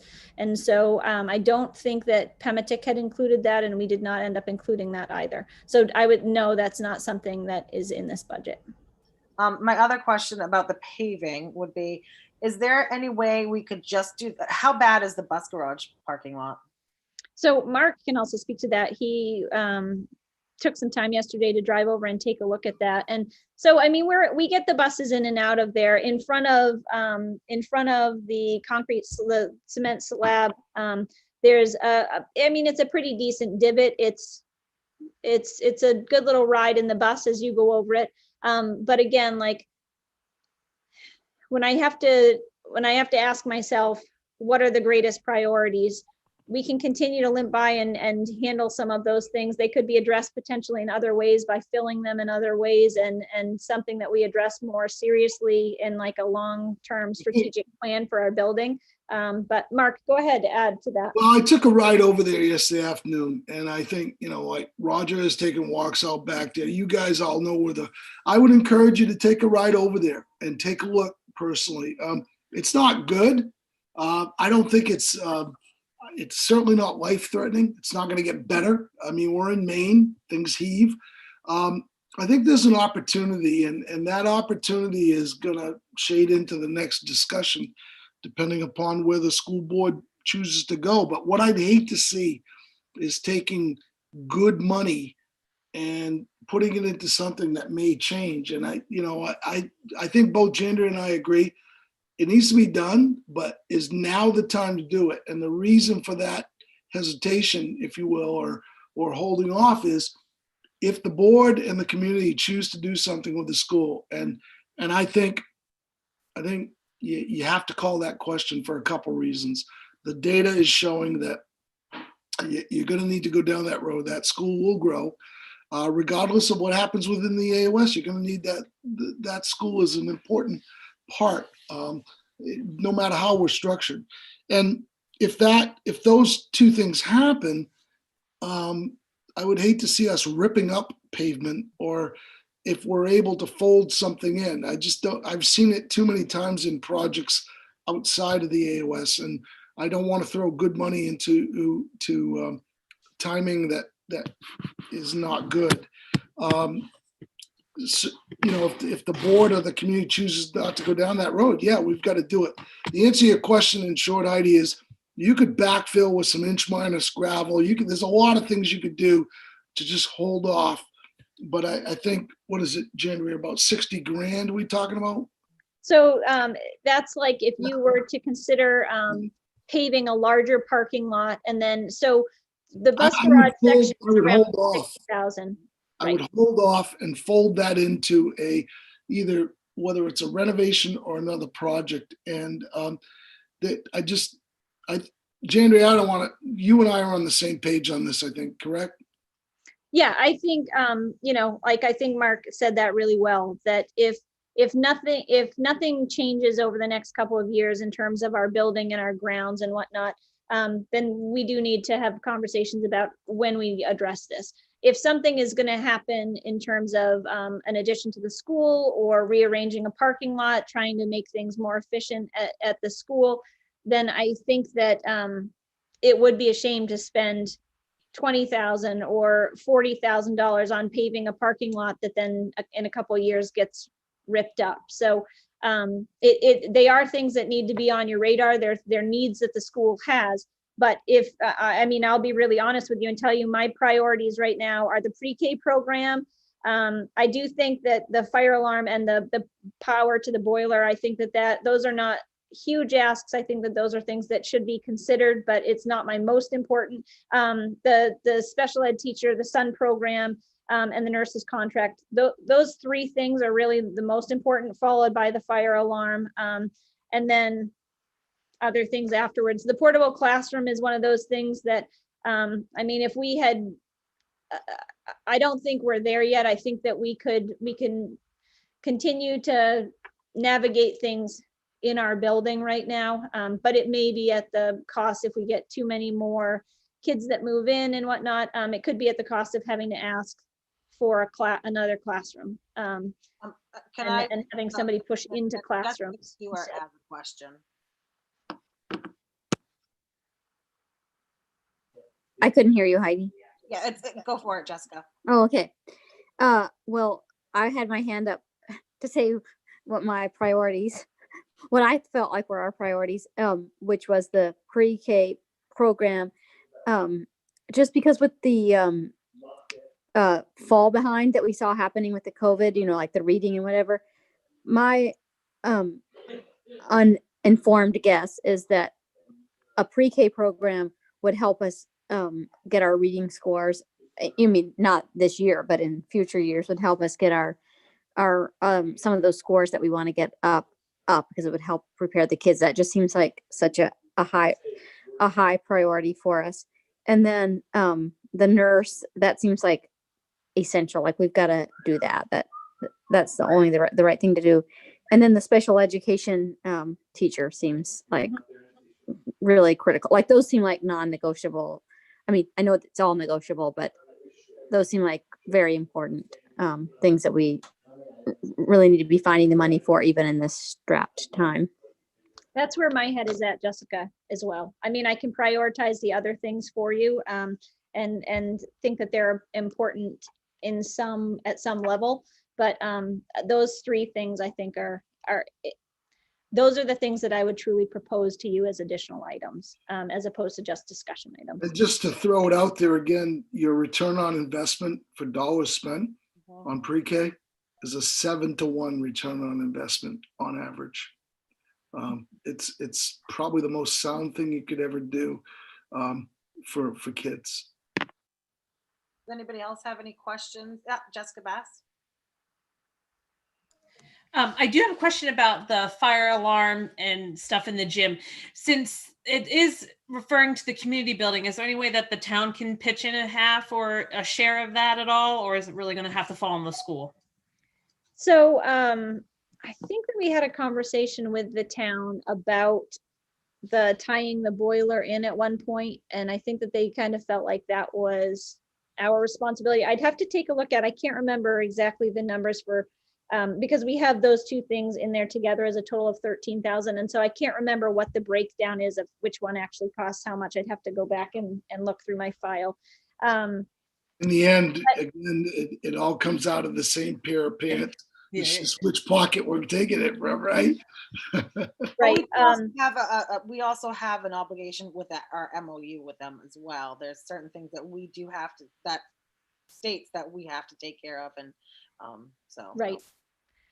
So I'm not sure that like these are things that the town would find are essential. I think they're more priorities for us in terms of safety and function at school. And again, safety, like our fire alarm system is working. There are some odd little glitches that happen sometimes with the fire alarm, and just like signals that go off or different things like that. And so, but it's not that our fire alarm system is not working. It's functioning. It's just, it would be great to be able to get rid of that one and tie it into our main system, and then be able to have power in the community building when we lose power, and we lose power a fair amount. So Right, Heidi, Yeah. if I may, you have $125,000 maintenance reserve, which you can never have enough. But if we get to a point, I mean, fire safety and life safety is really important. I'd hate to see something like that go. It depends on where, the school committee comes with a number, but you can get that done, I think. And I think it's important to pay attention to those things. So the school committee does have another avenue if you want to go down that road. Yeah, and cause we haven't even talked about the reserves, but that is another option for the fire alarm system. Carrie? Yeah. Nope, you're still muted. There. I should have the mouse over there when I'm getting ready to ask a question. Should know this by now. Can you give some kind of historical understanding of what an anticipated increase in budget is from year to year in the town of Tremont? Like I would think 1.15 is pretty low. Is a 10% increase in the school budget unheard of? it's pretty substantial. I think a 10% increase would make me uncomfortable. Yeah. What are people used to see? That's pretty significant, Carrie. I mean, there's a lot of factors that go into that. It depends on what the biggest driver in any school budget is always going to be salary and benefits. We're people oriented. That's usually about 70 to 80% of our budget. The other factor, which is you don't see it here, is debt service. Okay. But on average, and it tends to, I don't want to say mirror the cost of living, but we see on average, percent increases come between 2 and 4%. And I hate to throw a number like that out there, but I don't know, Heidi, you may disagree, but it's typically what we see. Yeah, past budgets, going in front of the selectmen, they have an idea already about kind of what the percent increase that they want to stay under. I don't know what that is this year, but typically they like to keep it between 4 and 5. We've been able to pass budgets before with a 6% increase, but typically they like to keep it around 4%, only because the assessment numbers and the taxes go up. So they always have an idea. They have their discussions. They have an idea about what kind of a percentage they want to see increase. There's some things that we don't have any control of. Salaries, benefits, and special ed. Special ed is driven by law, by the state, and then salaries and benefits are driven by our contracts. Everything else is up for so these additional items, when Mark came on, we took those things and we put them as additional so that we could look at them and take them out of the budget. We used to just put them in the budget and we would talk about the increases, and it was fine, but this way it's extremely transparent. We can explain these additional items. We can justify them or not, depending on what the selectmen, but I know that Jandria has heard a lot from the selectmen about the pre-K program, and there seems to be a lot of community support for that as well. I mean, it's a good chunk of change, but I think right now, that there's a big push in that direction. I would just add to that, Heidi, the pre-K that again, there's this big picture that we need to consider, and that's just, the committee and the conversations around where our building goes, what we do with Tremont over the next few years. And pre-K plays into that right now what we're able to offer is a part-day program, a half-day program opposite of Pematic. And, any changes to our building, I think that would be really imperative to include that we would need classroom space and staffing and that kind of stuff for a pre-K program, and a full day pre-K program would be ideal, I think. But, we're not there. We're not able to provide that yet. Nancy, do you remember I think it's been a while since there's been a really huge increase, and I think it was probably when we still had debt service. I mean, we haven't had any debts in quite a while. It was wonderful when we got that paid off, the addition paid off. So do you have any idea what the biggest increase that they ever approved over there? I can't remember. I've got a sheet. We'll have it for your next meeting anyway, or I can email it out. I've got a budget history for each town, each school, so I can forward that on to everybody. That'd be great. And we also have to remember this, we're seeing the effects of a year. So we're looking at a budget for the next school year. And this is what now we're going to start seeing the effects of COVID from 2020. And so we don't know what this process is going to look like with the town at all, because, they might have other things, extenuating circumstances that they want to stay within a certain percentage as well. So we have to keep that in mind when we talk about these additional items. Right. Sure.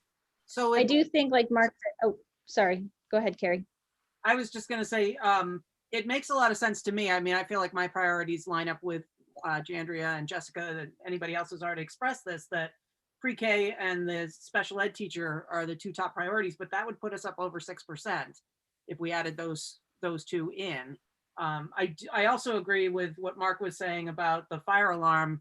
That seems like a small percentage of the maintenance budget, or the reserve, the maintenance reserve. So I think that makes a lot of sense to tick that off the list using the reserve. But, do we have any other creative ways to add these two priority items into our budget without bringing the taxpayers a 6% increase? Unfortunately, no, because with that special ed, because those are needs that are going to be coming into the school, and by the state mandate, we do have to take care of that, and that can't come out of a reserve because it's already anticipated that we're going to get that. So the reserve for special ed is made for unforeseen things that come up in the school year, like if during the school year we get a new kid in that needs some special services, that we could dip into the reserves at that point. But so that's something that's kind of a non-negotiable. I mean, the other thing, Heidi, is that your special ed costs, a portion is reimbursable, but it's Nancy, what's the lag time? 2 years out? Based on the EPS, we're not going to see any increased costs we get. We won't see the trigger back until 2 fiscal years, correct? 2 years out. So like for next year's subsidy, for 21-22 subsidy, it's based on 19-20's expenditures for special ed. Honestly, I think Jandria was being very thoughtful and respectful with the budget in mind, thinking about going ahead with a full-time teaching position to cover that instead of 2 ed techs, because financially it makes more sense, and instructionally it makes more sense as well. Why wouldn't you put someone who's more qualified in with those kids rather than sticking to ed techs that might not have much experience, especially in that area? So this is Jessica. At some prior meeting, we talked about like coming up with a way to sort of explain to people like a 5% increase means, I mean, any person can calculate this obviously, but just like having a shorthand about how much people's taxes will increase. Like I know for myself, I mean, maybe I'm the only person who likes paying taxes, but whenever I look at how much I'm paying or how much it goes up from year to year, I'm like, God, what a great deal. What a good return on my investment. like, I'm really not paying very much more. Like that 1 percentage point doesn't really make that much difference in how much you're paying. I mean, unless you've got like a multi-billion-dollar shorefront property or something, which then I don't care, but then you can afford it. It's not that, it's the amount more you're paying, like to cover like the pre-K program or to cover the special ed teacher is really a great bargain. And I would love to see us work up some, I know we have some little sound bites or ways that we could talk about that when we talk to our neighbors and friends about how much more they're really going to be paying. Jessica, we do a one pager. Jandria has done that, and I think we can expand on that. Those are the good messages. That it's really about educating the community on the return on investment, and I think that message can help all of our communities. So I don't want to turn this into a big project, but I think with Jandria and all the elementary principals and high school, that's something that I think we can add to. That's going to really help at town meetings and explaining the budget and the costs and where the money. I mean, I'd be happy to help someone in whatever way with that, because I think a lot of people might be a lot happier to pay once they kind of could wrap their minds around the numbers more. So I know at the AOS level and the high school level, Nancy usually has a sheet. She has a spreadsheet that shows the breakdown on taxes. And that is extreme. And I don't know if you could do that for Tremont with the additional items and without the additional items. If we decide to take certain additional items out tonight, Nancy, which I think we might, and have a new budget brought to us with the adjusted additional items, is there a way that you could show the difference in the tax assessment and what the difference is with the turn the page budget and then with the additional items? I have actually what we could do is on the front page, I have the increase for 100,000 valuation. Yep. And that's without the additional items, but I can do it. I always do it with the additional items eventually anyway. And I could do it individually too. Nancy never says no. Well, I want to make sure, Nancy, if any of this seems like it's going to be something that adds to your plate, please let me know, because I also think, like, in communication, that might be something Susan could help with if it takes something off from Nancy's plate and it's something that Susan could figure out or work out. Actually, I don't want to add anything more to your plate, Nancy. But it's actually something that it's not cumbersome. Okay. I just have to use the formula with each one of them. That's all. Okay. All right. She does that in all the other budgets too. So it's I don't think it's a stretch. Nancy, we love you, and I just don't want to give you anything. No. I'm going to go to Jessica Bass and then Carrie. You're muted. I don't want to get into it too much because I know we've had great discussions at length about the pre-K program, but I would like to play devil's advocate a little bit. I'm a huge supporter for the pre-K program, and I think more than anything this year has proven just how much more support our younger friends do need. Not just the younger ones, but the families as well. But I'm just a little hesitant because I know there were some very strong feelings about we didn't really have the room and the space and the resources to help the kids that we had. And to tend to them during the COVID, at least through the first one through spring. And now we're considering taking on another set of kids. So I didn't know if you guys had thought about what that looked like, trying to take on more. And then I guess my other question is looking ahead, if Tremont School was to grow and was able to fit in their own pre-K program at Tremont, do we get our return on any of the shared supplies at all? Or is it just still going to stay over in Southwest Harbor at their pre-K program? Can you ask that last question one more time? I think the last question is, Jessica, I think her question was, if we share in any supplies and eventually the two schools have their own program, what happens? I think it would be really important going in to make sure that we document what that is. And certainly, I wouldn't see any problem there, Jessica. I don't know if anybody's gotten that far, but on that contribution piece, it would be easy to document what and be able to reconcile that. And I think both communities would want that. In terms of, adding more to make sure that we've kind of kept up with the needs of our students, It would be, so we wouldn't be, maybe you recognize this already, but so it'll be at Pematic. So it's not like, we don't have the space in our building. So we won't be taking up additional space in our building at this point with the pre-K program. And that would be with a hired teacher, an additional teacher. And then this cost includes an ed tech and a teacher that would be with that program. So it would include additional staff to cover that. We won't be using the staff that we currently have and stretching any more thin. But I hear what you're saying.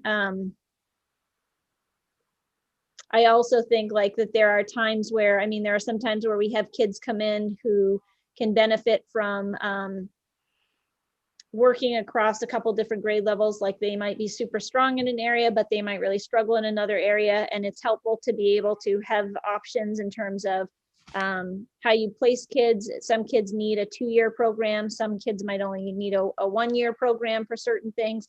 And again, I just think that what we're seeing right now in terms of some behavior, and I think that we've kind of refined our referral process and whatnot for special education so that it's a really thorough process at this point and kind of helps us to navigate, do we need to continue with interventions, or are we at a point where we've exhausted all the interventions and we need to move into a referral for special ed. I think that the pre-K program also is anticipated to help with that, and the continued each year we're seeing an increase in kids who struggle to regulate and manage behavior in different ways, or kids who are coming in lagging skills. And so, you know, my hope is really that helps us to level the playing field and helps kids to come in a little bit more ready for school. So I think you can look at it both ways, but I think that if kids start coming into kindergarten a little bit more prepared, or maybe some needs that they have been identified and interventions have already been provided, then my hope is that as they continue on, we don't have to give as much attention to, that doesn't sound right when you're talking about kids. Of course they get whatever attention they need, but we don't need to devote the same level of resources perhaps to more unique needs, I guess. I'm not sure that I'm saying that the way that I want to say that, but you know, just being able to identify some of these issues early on is going to and put the supports in place. I think that as those kids move on, then that kind of eases it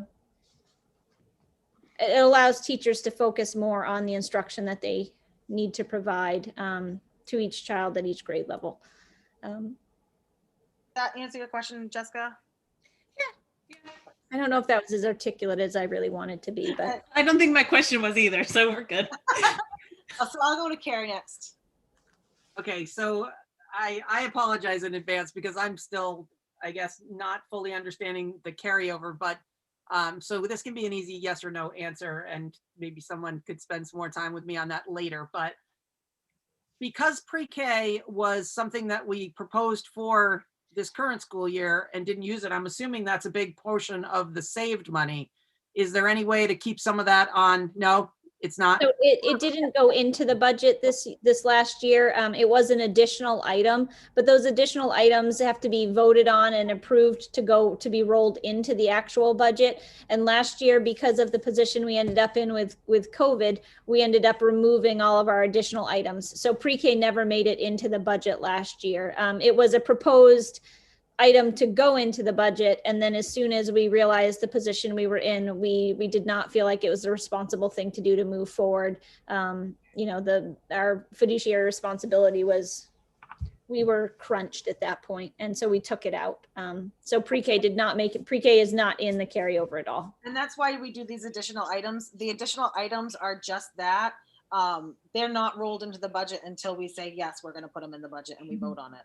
So additional items, those get added later on once we vote on the budget with them in it, and then it'll get rolled into the whole budget. So those additional items last year, we weren't in a position where we were comfortable enough putting any increase out there.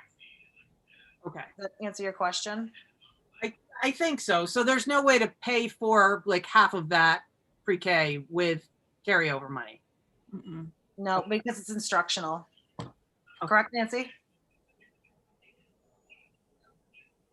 It has to be part of your budget. Right. It has to be, you know, it would need to be one of your items in your budget. I mean, you're using some carryover funds to help pay for some of these items, basically, but you can't, like you were saying, out of this year. Is that what you're Like, thinking? could we pay for supplies if there's extra supplies, money on a supplies line, or I don't remember specifically where there might have been some money that was saved in the budget for items that could be applied to what we would need for a pre-K program. Is there any way to bring that number down by getting it out of this year's budget? The tricky thing there, I think also is that as we work with our auditors, like, they're not super excited about us using this year's funds to pay ahead Right. for the following year. They're expected to be used for the year that they're designated for. So Your that's on. best bet with carry forward is to navigate that very carefully, as Janry and Nancy said, but also if you're going to do anything, set it aside for future years to navigate potential gaps in revenue deficiencies. Does that help you at all? Yeah, it does. I'm just trying to be creative, and No, I know. And see trust me, we totally get it, because we've had these conversations, and you got to think about that. But yeah. Anybody else have any questions about the additional items? Okay, so I want to go ahead and throw it out there that we just go ahead and pick away at these additional items and see what we want to keep and what we want to get rid of. It does sound like there's a, I haven't heard from Roger yet, but it sounds like we kind of have an idea that we want to keep the pre-K in the additional items. I don't mind just seeing, we don't have to vote on that, because what we're going to do is we're going to discuss, take certain things out of the additional items, and then Nancy will come back to us at our next meeting with an adjusted budget that we at that time could and should vote on, because we do need to get the budget to the selectmen by a certain date. Nancy, what is that date? We meet with them on February 16th. Okay, so we'll be able to, if we could, vote on a budget in February at our February meeting, and then take it to the selectmen just after that and present the, you know, in essentially a approved budget by us. Do we typically bring them an approved budget, or is it usually, I can't remember, or do we usually bring them a draft first and then?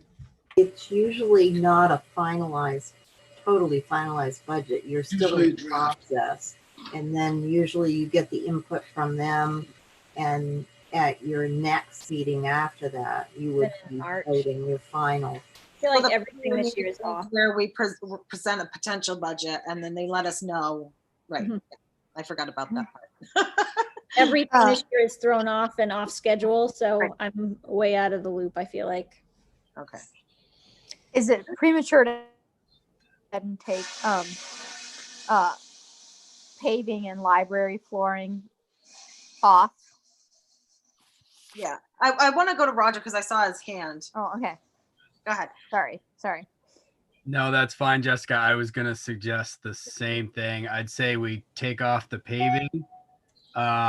We take off the flooring, and maybe the portable classroom for now. Okay, so I'm just gonna go with head nods if I could, okay? So going down through the additional items,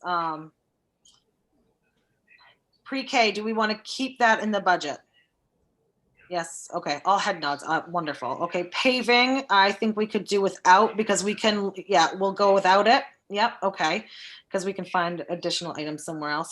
Fire alarm, the 13,000 for fire alarms. How are you guys feeling about that? I actually think that when I looked back at numbers, because if you notice, it still has it says temp monitor in there, and we actually ended up doing that. So that number will be slightly less than 13,000 because the temp monitor is already taken care of. And so I caught that earlier today. So that will probably be closer to 10,000 with that out. Roger? I think that needs to be done. So if we can find a way to do it and not have it in the budget, that would be my recommendation. I mean, you need to have that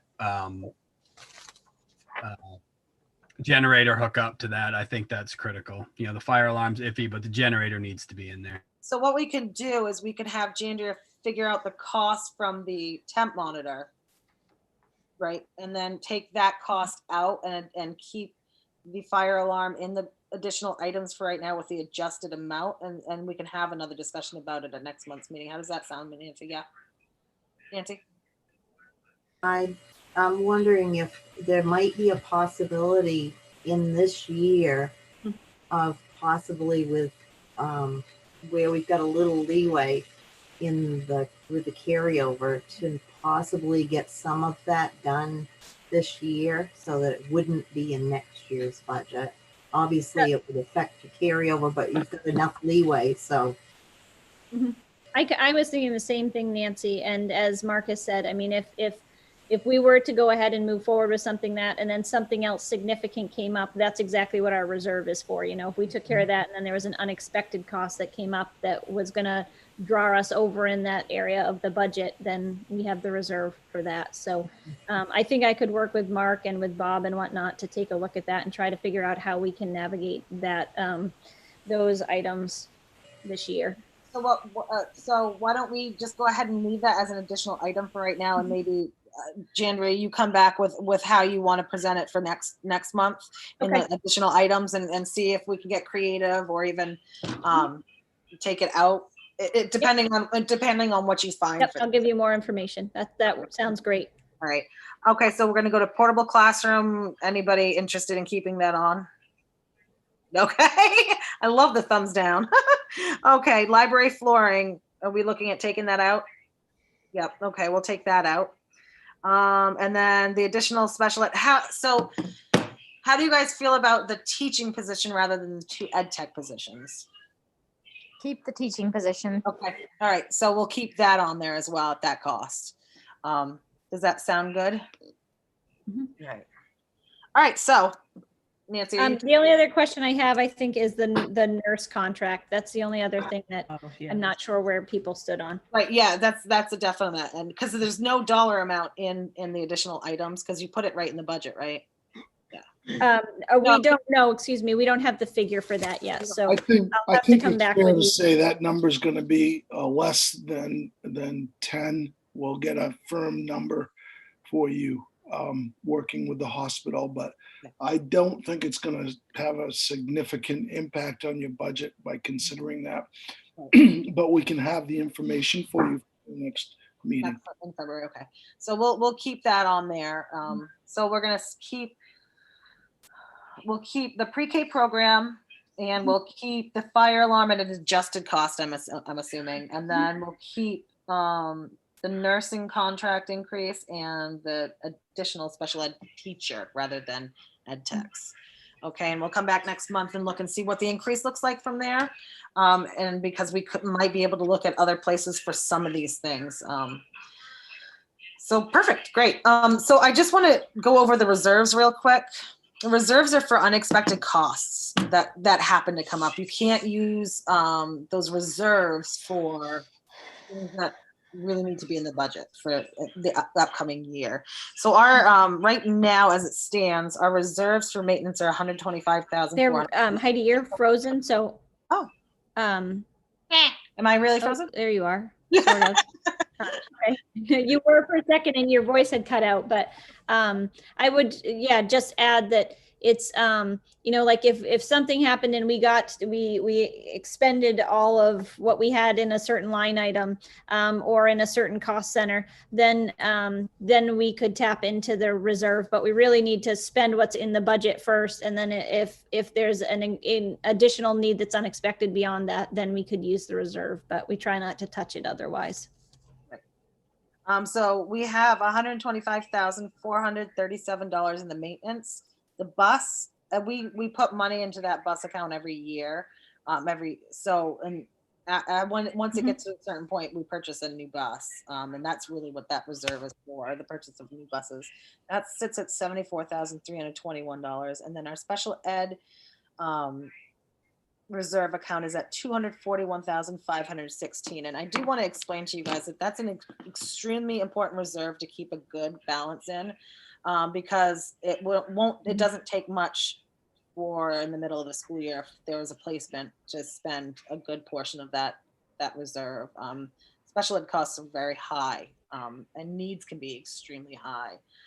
Even God forbid, if something were to happen to one of our students now, there was an accident or something like that, I mean, that student would, could potentially take up a whole reserve fund, depending on what needs they had. So it's important to keep that at a good high number. Are there any questions We about experience that. Yeah, Carrie. So do we do anything with moving money into the reserves based on what we have with carryover? That's in the line items in the budget each year. So if you look underneath transportation, there is an item, and again, I've got my budget right now backwards and upside down, but so if you look underneath transportation, there is a purchase bus transfer to reserve 20,000, and that stays pretty consistent. And so underneath, like, I don't remember if it's operation of maintenance and plan, it is, there's also 25,000 in there. So it's built into the line items in the budget. Okay, great. And then I assume special ed has that somewhere in here too. Yeah, I'm just looking for that. We haven't fueled the special ed one for a while because of the balance. Right. Right. You're at a healthy balance. I mean, you can never have enough, but we were in one school and you have one of the healthiest special ed reserve balances of our schools. And I think typically we would recommend about 225 to 250,000. You're right there. To add to that now, I think you can be more strategic with your funds in other areas. I think you have a very healthy and conservative balance. We would not want to see it lower. So if you had to dip into that, we'd want to add back to it. But I think you can focus on other areas right now that the board chooses to. And we did take that line item out of there for the reserves for special ed a couple of years ago. But in order to put money back into that, to start putting back in again, and we would have to vote on that, because doesn't it become a separate warrant article, Nancy? If you wanted to put more money into that reserve, you just put it into your budget, right? Like you do the other ones. But that, I wouldn't.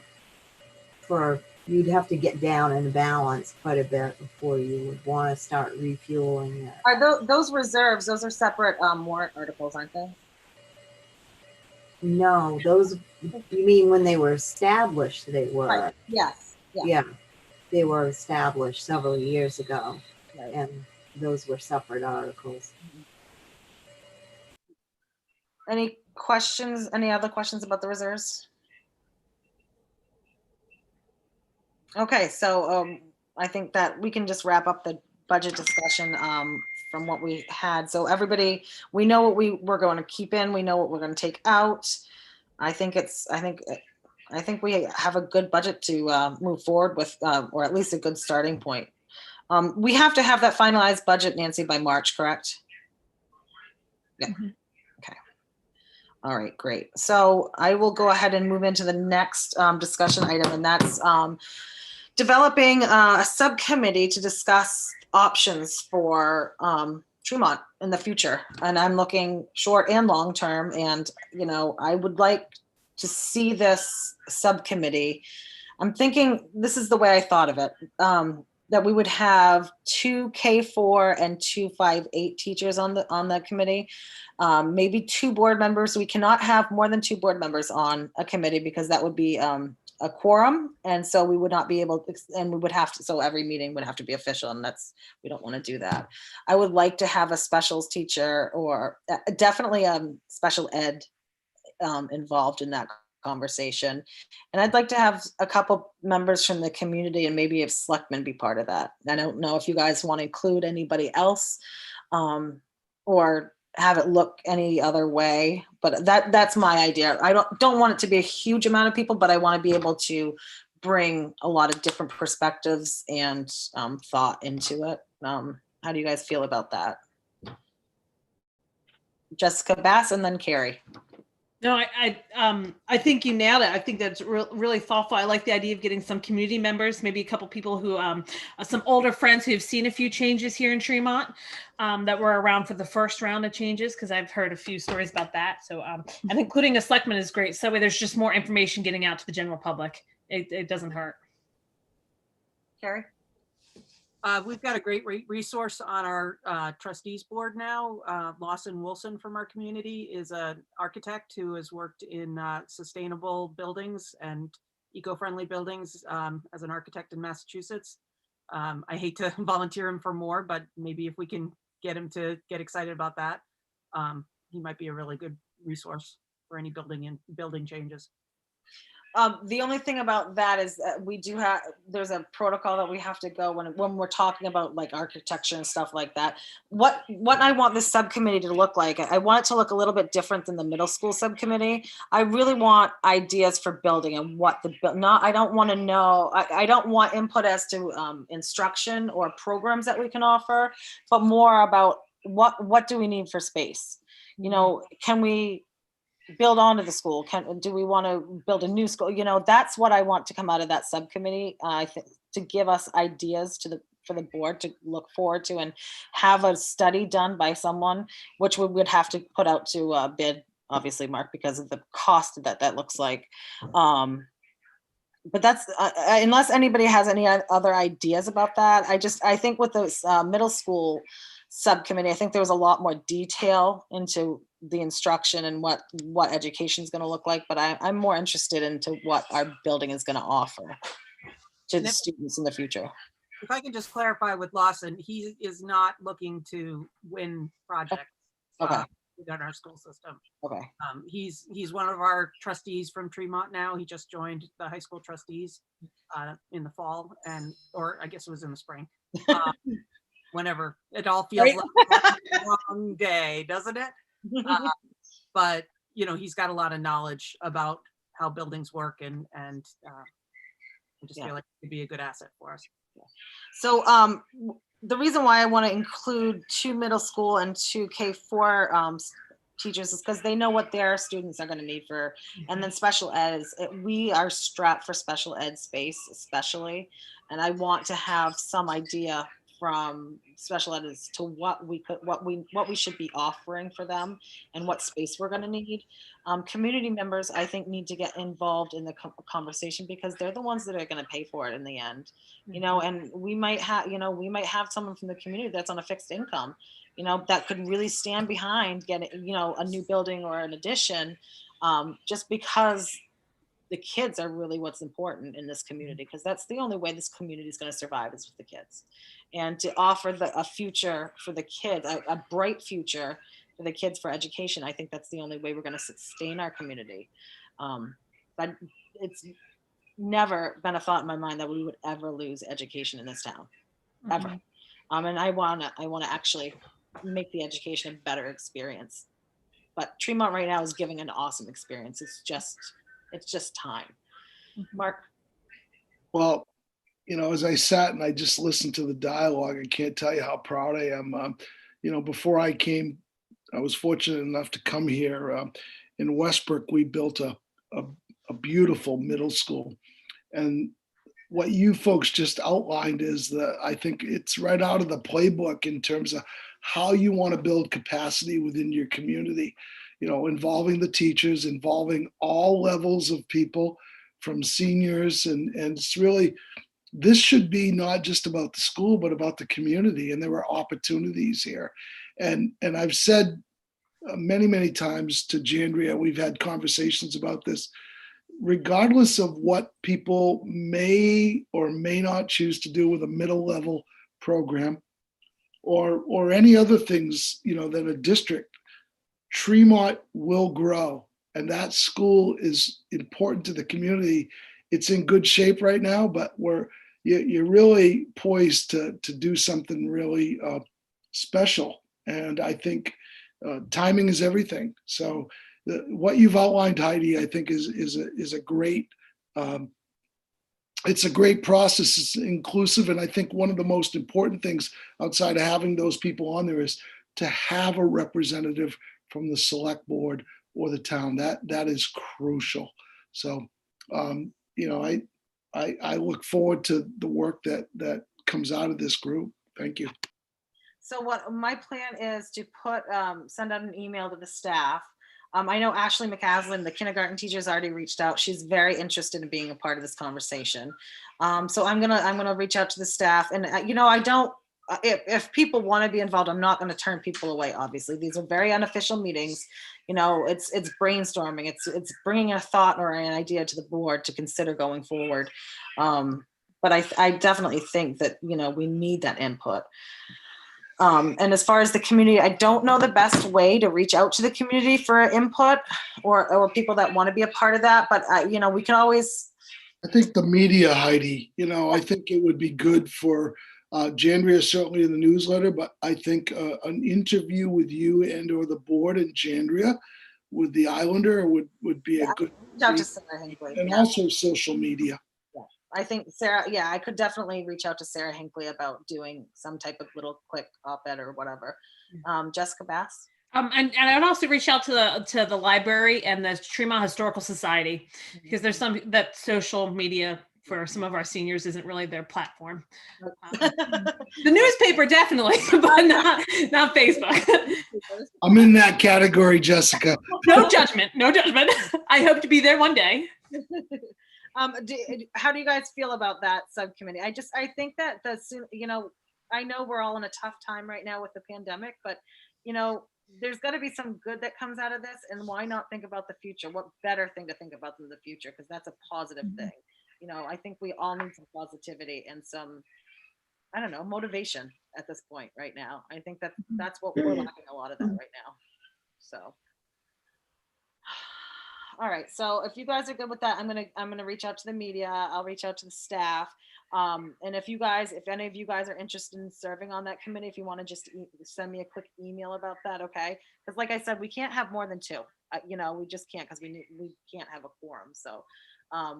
If you guys want to reach out to me, and then I'll have a discussion with each one of you that wants to be a part of it, or if only two come up, you'll be it. So, all right. Do you guys have anything else? Do you want to add anything else or any questions about that subcommittee? Okay. All right. We have no action items tonight. We don't have to vote. Isn't this wonderful? Other business. Do we have any? Oh, Nancy, sorry. You have that food services item. Oh, that. Andrea, have you seen I can forward it to you, but there's a motion that Nancy has. I don't know if that was sent to you or if you've seen it. So I didn't. Nope, that's okay. I'll do that. I have an action item, just kidding. Do you have that email, Jandria, if you want to just read the motion and we can have someone, okay. Just go ahead and so move or whatever. Okay. Okay. I move that we authorize additional funds in the amount of $5,000 to be expended from the 2019-2020 fiscal year budget under the food services line. This $5,000 will come from the regular instruction cost center contingency line in the 2019-2020 budget. The purpose of this transfer is to help alleviate the fund balance problems in the school lunch accounts. Heidi, if I may, just Jandria is recommending not moving, just for Okay. protocol. Recommend. So I would take a motion from anybody. So moved. So moved from Jessica Stewart. Was that you, Jessica Stewart? Mhm. Thank you. Second? I think Roger went for it, but he was muted. I know, right? So I saw his hand. So can you just unmute? I'll Say, second. Roger. All right. Any questions about that? I think we had a good discussion about that earlier when we were talking about the budget. Okay, I'll go down through the list. Jessica Bass, Approve. Roger Sidmon, Approve. Carrie Hayes, Approve. Jessica Stewart, Approve. and I approve. All right. Is that the only action item we have, Nancy? Okay, Carrie? Were we going to vote this meeting on the 8th grade trip funds? My recollection, Carrie, was that you, and correct me if I'm wrong, Jandria, but I thought that, or my recollection is that you presented your plan, and I don't believe the board was going to vote, but they were going to acknowledge your plan, and if they had any concerns, we would direct you otherwise. But I think it was just informing the board and making them aware that you were going to manage this administratively as outlined. Am I wrong about that? I Jandria? can't really remember, but I think We can go back to the minutes, but that was my that was- recollection. The minutes don't Right. really say anything other than that we talked about it. And my recollection was that we were talking about a motion to let Jandria make the final decision, but Heidi asked for another month to consider. And then that might have been to facilitate any questions by the public, but there's no harm in the board taking a motion or a vote in authorizing Jandria to carry forward her plan as outlined.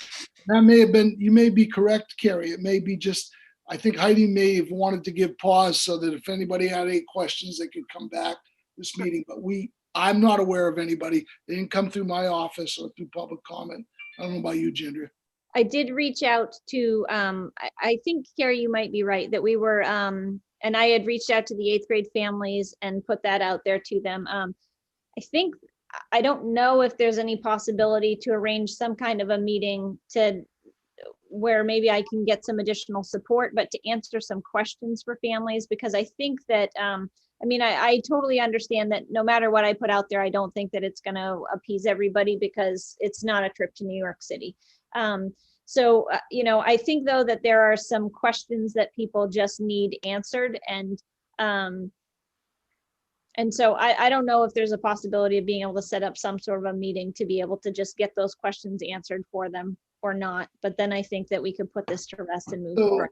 I don't know. So I think that was part of my concern last month was that, I think that it's important for them to understand that the lawyers, they don't understand that we're guided by what the lawyers say we can and can't do.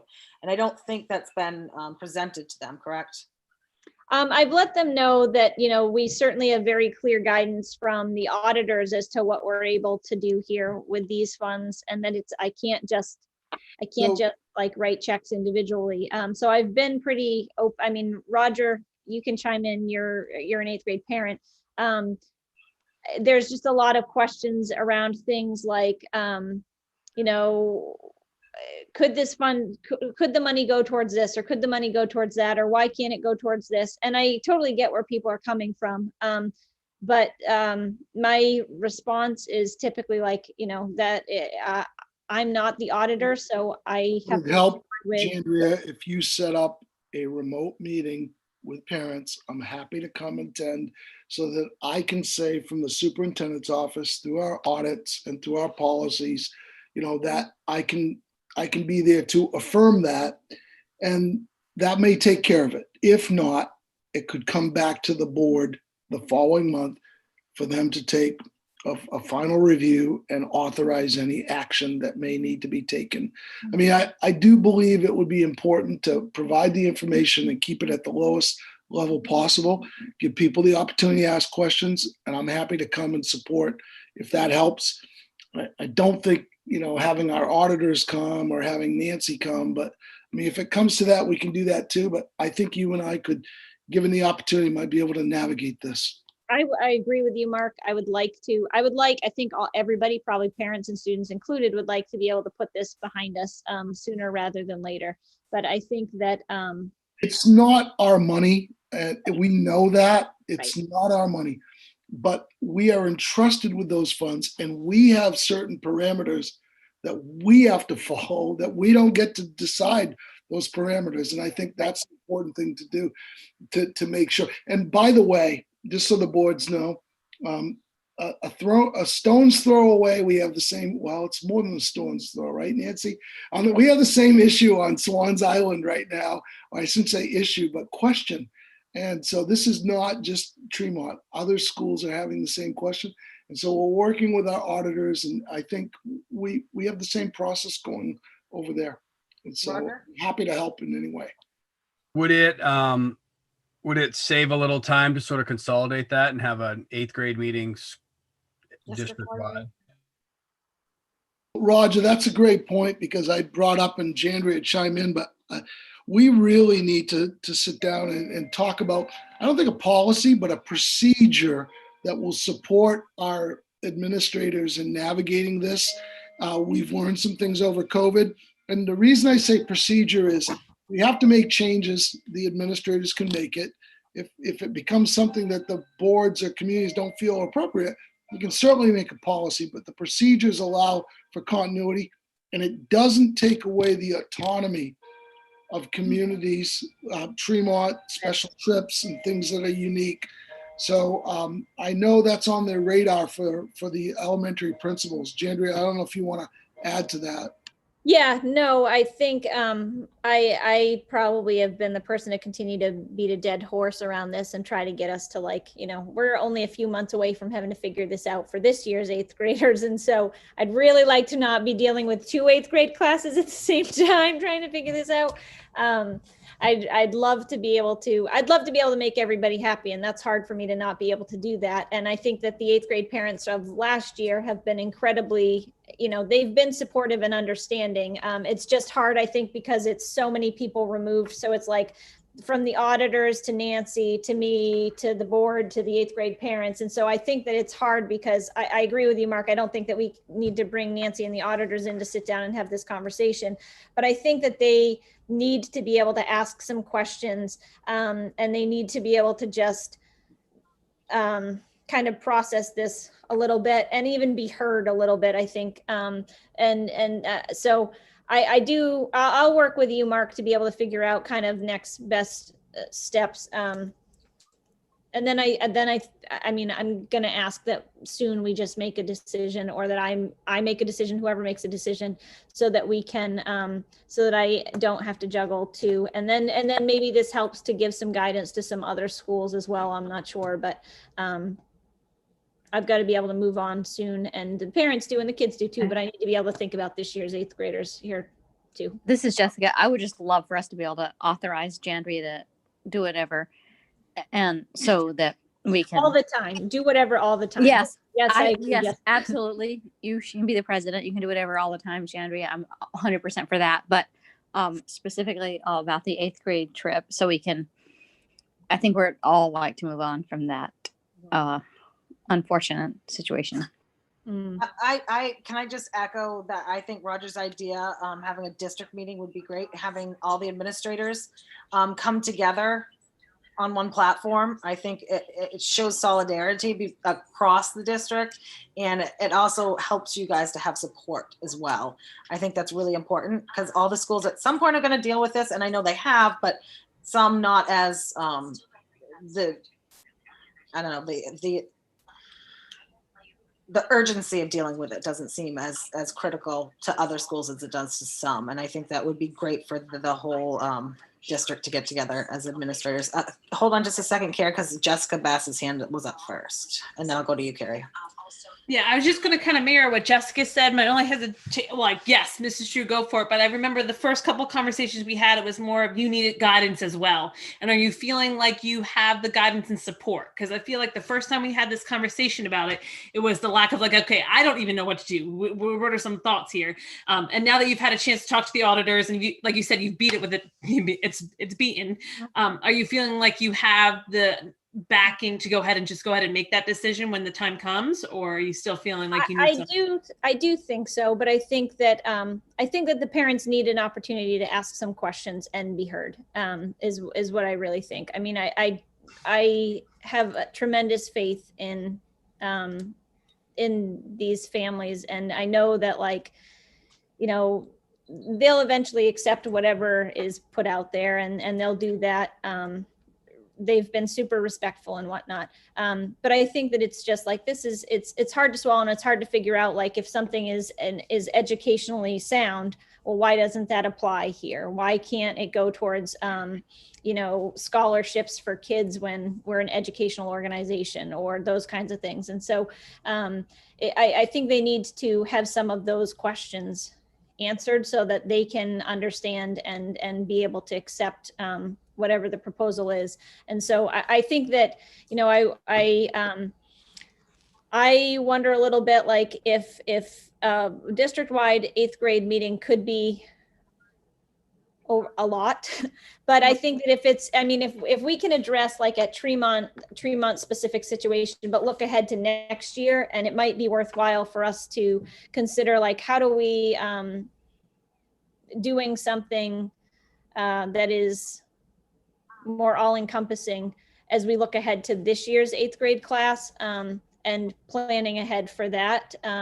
I think that we're all going to find ourselves in the same boat. I don't think we're going to be taking trips and traveling. So it might be that we need to come to some sort of consensus for this year as to what is acceptable within the guidelines that we have for, we haven't done a ton of fundraising this year because we're not taking a huge trip, but there are certain things that we need funds for in terms of promotion and those kinds of things, and being able to send the kids off, like, if we can figure out something that applies to last year's class in terms of maybe families are able to take a future trip independent of the school or whatever it might be, and how we can support that, then we might be able to roll that into working with this current year's 8th grade class and how we send them off at the end of the year. So I think we've got to work specifically with the Tremont parents to address this year's last year's 8th grader situation.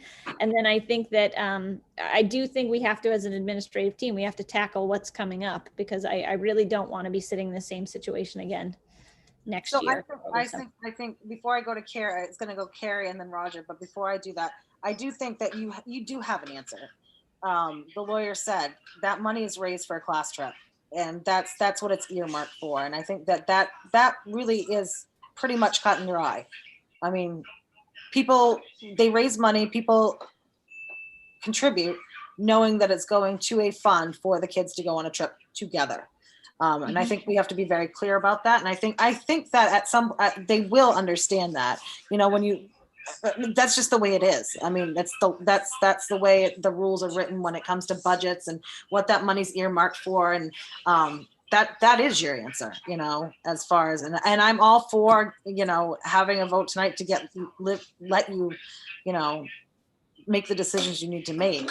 I just think that's your answer. That's your answer to them, is that money was raised for a class trip together. And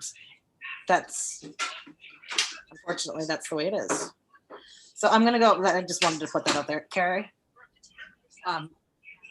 Okay, so a few things. One is, I brought this up because, and Jandria, I understand that you've had this on your shoulders for a long time, and I just don't want to see it keep getting kicked down the road. So whatever you need, please express that, because I would like to facilitate getting you what you need. If you do want to have a parent meeting and want some school board support, I'm happy to join that. So just let me know. And as far as a 8th grade district-wide meeting, I think the idea of one of the problems at Tremont was that the amount of money is so much bigger than it is at some of the other schools, that it's just such a completely different problem right now at Tremont than it is at, say, Bar Harbor, where they take the kids whitewater rafting. So I would agree with you that that would be a lot to try and handle for this particular situation. Other years down the road, maybe it's different. Although I would reiterate what I've said before, that I would hate to see Tremont lose, having such a great trip for these kids. I don't want to see Tremont fall into the every year we go whitewater rafting crap. I think we give them such an amazing experience, and it's unique to our school, and I want to keep that uniqueness. Thank you. Roger? Yeah, I can see how a district-wide meeting would be a challenge. I would say it would be very unfortunate if another school did something that was outside sort of what we're saying we have to do again. So I just wanted to put that out there. Well, that did kind of happen with the ceremonies too. So, That's and we have to take that into account. I get where you're coming from, Roger. So if someone wants to make a motion to give Jandria the authority to do what she feels is necessary, I'd be more than happy to take a motion. This is Jessica. I move that we authorize Jandria to handle the 2020 8th grade class situation. How she sees fit. Thank you, Jessica. Second? And that, Carrie? I just want to make sure, Jandria, is that helpful? I think so. I mean, I think there's going to be a bottom line where like a decision has to be finalized, and it may not appease everybody. Heidi, Mark, yeah. may I offer a suggestion for the board to consider, and as outlined by the auditors? I think that gives support for Jandria, gives latitude for Jandria, but as outlined by the auditors, because they've given Jandria and other administrators a pathway forward for the appropriate use of the funds. And that's a neutral recommendation that allows Jandria the capacity to deploy those funds in a way that going to meet the needs of the kids and not compromise anything. And I think that's my sense is that's the intent of the board, but it clarifies the motion. And for anybody that might question her authority, or if you really want to put this to rest, I respectfully suggest that you consider the auditor as the conduit for her to work through, so it doesn't. Sure. I'll redo the motion. You can amend your motion. I amend the motion to authorize Jandria to handle the 2020 8th grade trip funds as outlined by the auditors. And can I get a second? Carrie's the second. Okay. So any questions about that? You guys comfortable with that motion? All right. And we'll go ahead and vote. Jessica Bass? Approve. Roger Cinnamon? Approve. Carrie? Approve. Jessica? Approve. And I approve. So go ahead, and that's a unanimous vote. So Jandria, you let's put this to bed. Thank you, Heidi, for allowing me to add that recommendation. Yeah, absolutely. Okay. Thank you, Mark. I'll work with you and see if there's a time that we can set up a meeting or something like that to be able to talk with people and then and help move forward in a solutions-based kind of way. So, okay. Right, thank you. So our next meeting, we're gonna go. We're not doing a second public comment, right? Anymore? No. Actually, Heidi, no. We don't have any, but what we are working on, and we hope to have available for you for the next meeting, is that if anybody wants to come and give public comment live, remotely, we're pretty close to having that availability. So it won't prevent somebody from sending something in writing, but if they want to come and address the board like we would in real time, we're very close to that. And so we would be able to. And the attorney said you really only need to have one public comment period. So we're not trying to limit it. We're just trying to give people another forum. Okay. So is there any other business? Nope. Okay. Our next meeting is February 11th, Thursday at 5:30. Let's see. And what future agenda items? Obviously, it's going to be budget. Maybe that subcommittee. See Yeah, where we got we'll with we'll that. talk about that subcommittee and maybe hopefully have an announcement as to who's on that subcommittee. You know, just to go into record, so if anybody asks, we can put that in our minutes. That would be good. I'll reach out to everybody. Other future agenda items. Do Heidi? you have anything to vote on, Nancy? Budgetary wise, or? Heidi? No, it will just be still a Right. work, you know, you'll be working on it. Heidi, can we get Nancy to tell us when we're supposed to go to the select board, the date on that? Do we have that yet, Nancy? Yeah. February 16th. Yeah. And It's when the do we have to have? It's the Tuesday of April, the February break. Okay, and then our finalized budget has to be presented when to the selectmen? I was gonna say usually you have to vote on it in March and then we have to get it to them Right. shortly thereafter. So I think, in fact, they may do their final, I don't know, one of their March meetings. It would have to be.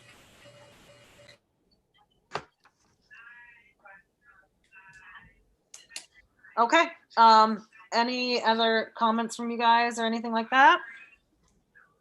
I think this was a very successful meeting. I appreciate all the insight and input to tonight. I think this was a good working meeting, and I appreciate you guys coming and being involved and staying involved and wanting to be more involved. And I can't wait to see the future for Tremont at all, because I mean, I really can't wait to see, because I have seen such a progression. I've been in that school for 16 years now, I think. You know, and I have already seen a huge shift in that school, and I can't wait for the younger kids to come in and see what more Tremont has to offer. And I want to thank you, Jandria, for doing such a great job as an administrator. I think that you had a huge hand in turning things around in the school, especially the climate of the school, I have to say.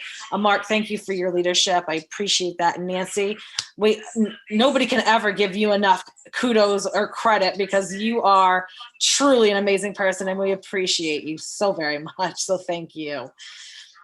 I know. Oh my God, the attention, I know. So I want to just thank you guys again for all the work you're doing, and look forward to the rest of the year. So I'm going to go ahead and adjourn the meeting. Well, do I have a motion to So moved. Okay. So, and the second, anybody not want a second? Okay, Carrie seconds. And okay, Jessica Bass. Approve, yes. Roger. Approve. Carrie. Approve. Jessica. Approved. And I approve. Okay, well, unanimous at 8:22. We will go ahead and get out. Okay. Happy You New guys, Year, thank you so everyone. much, and we'll see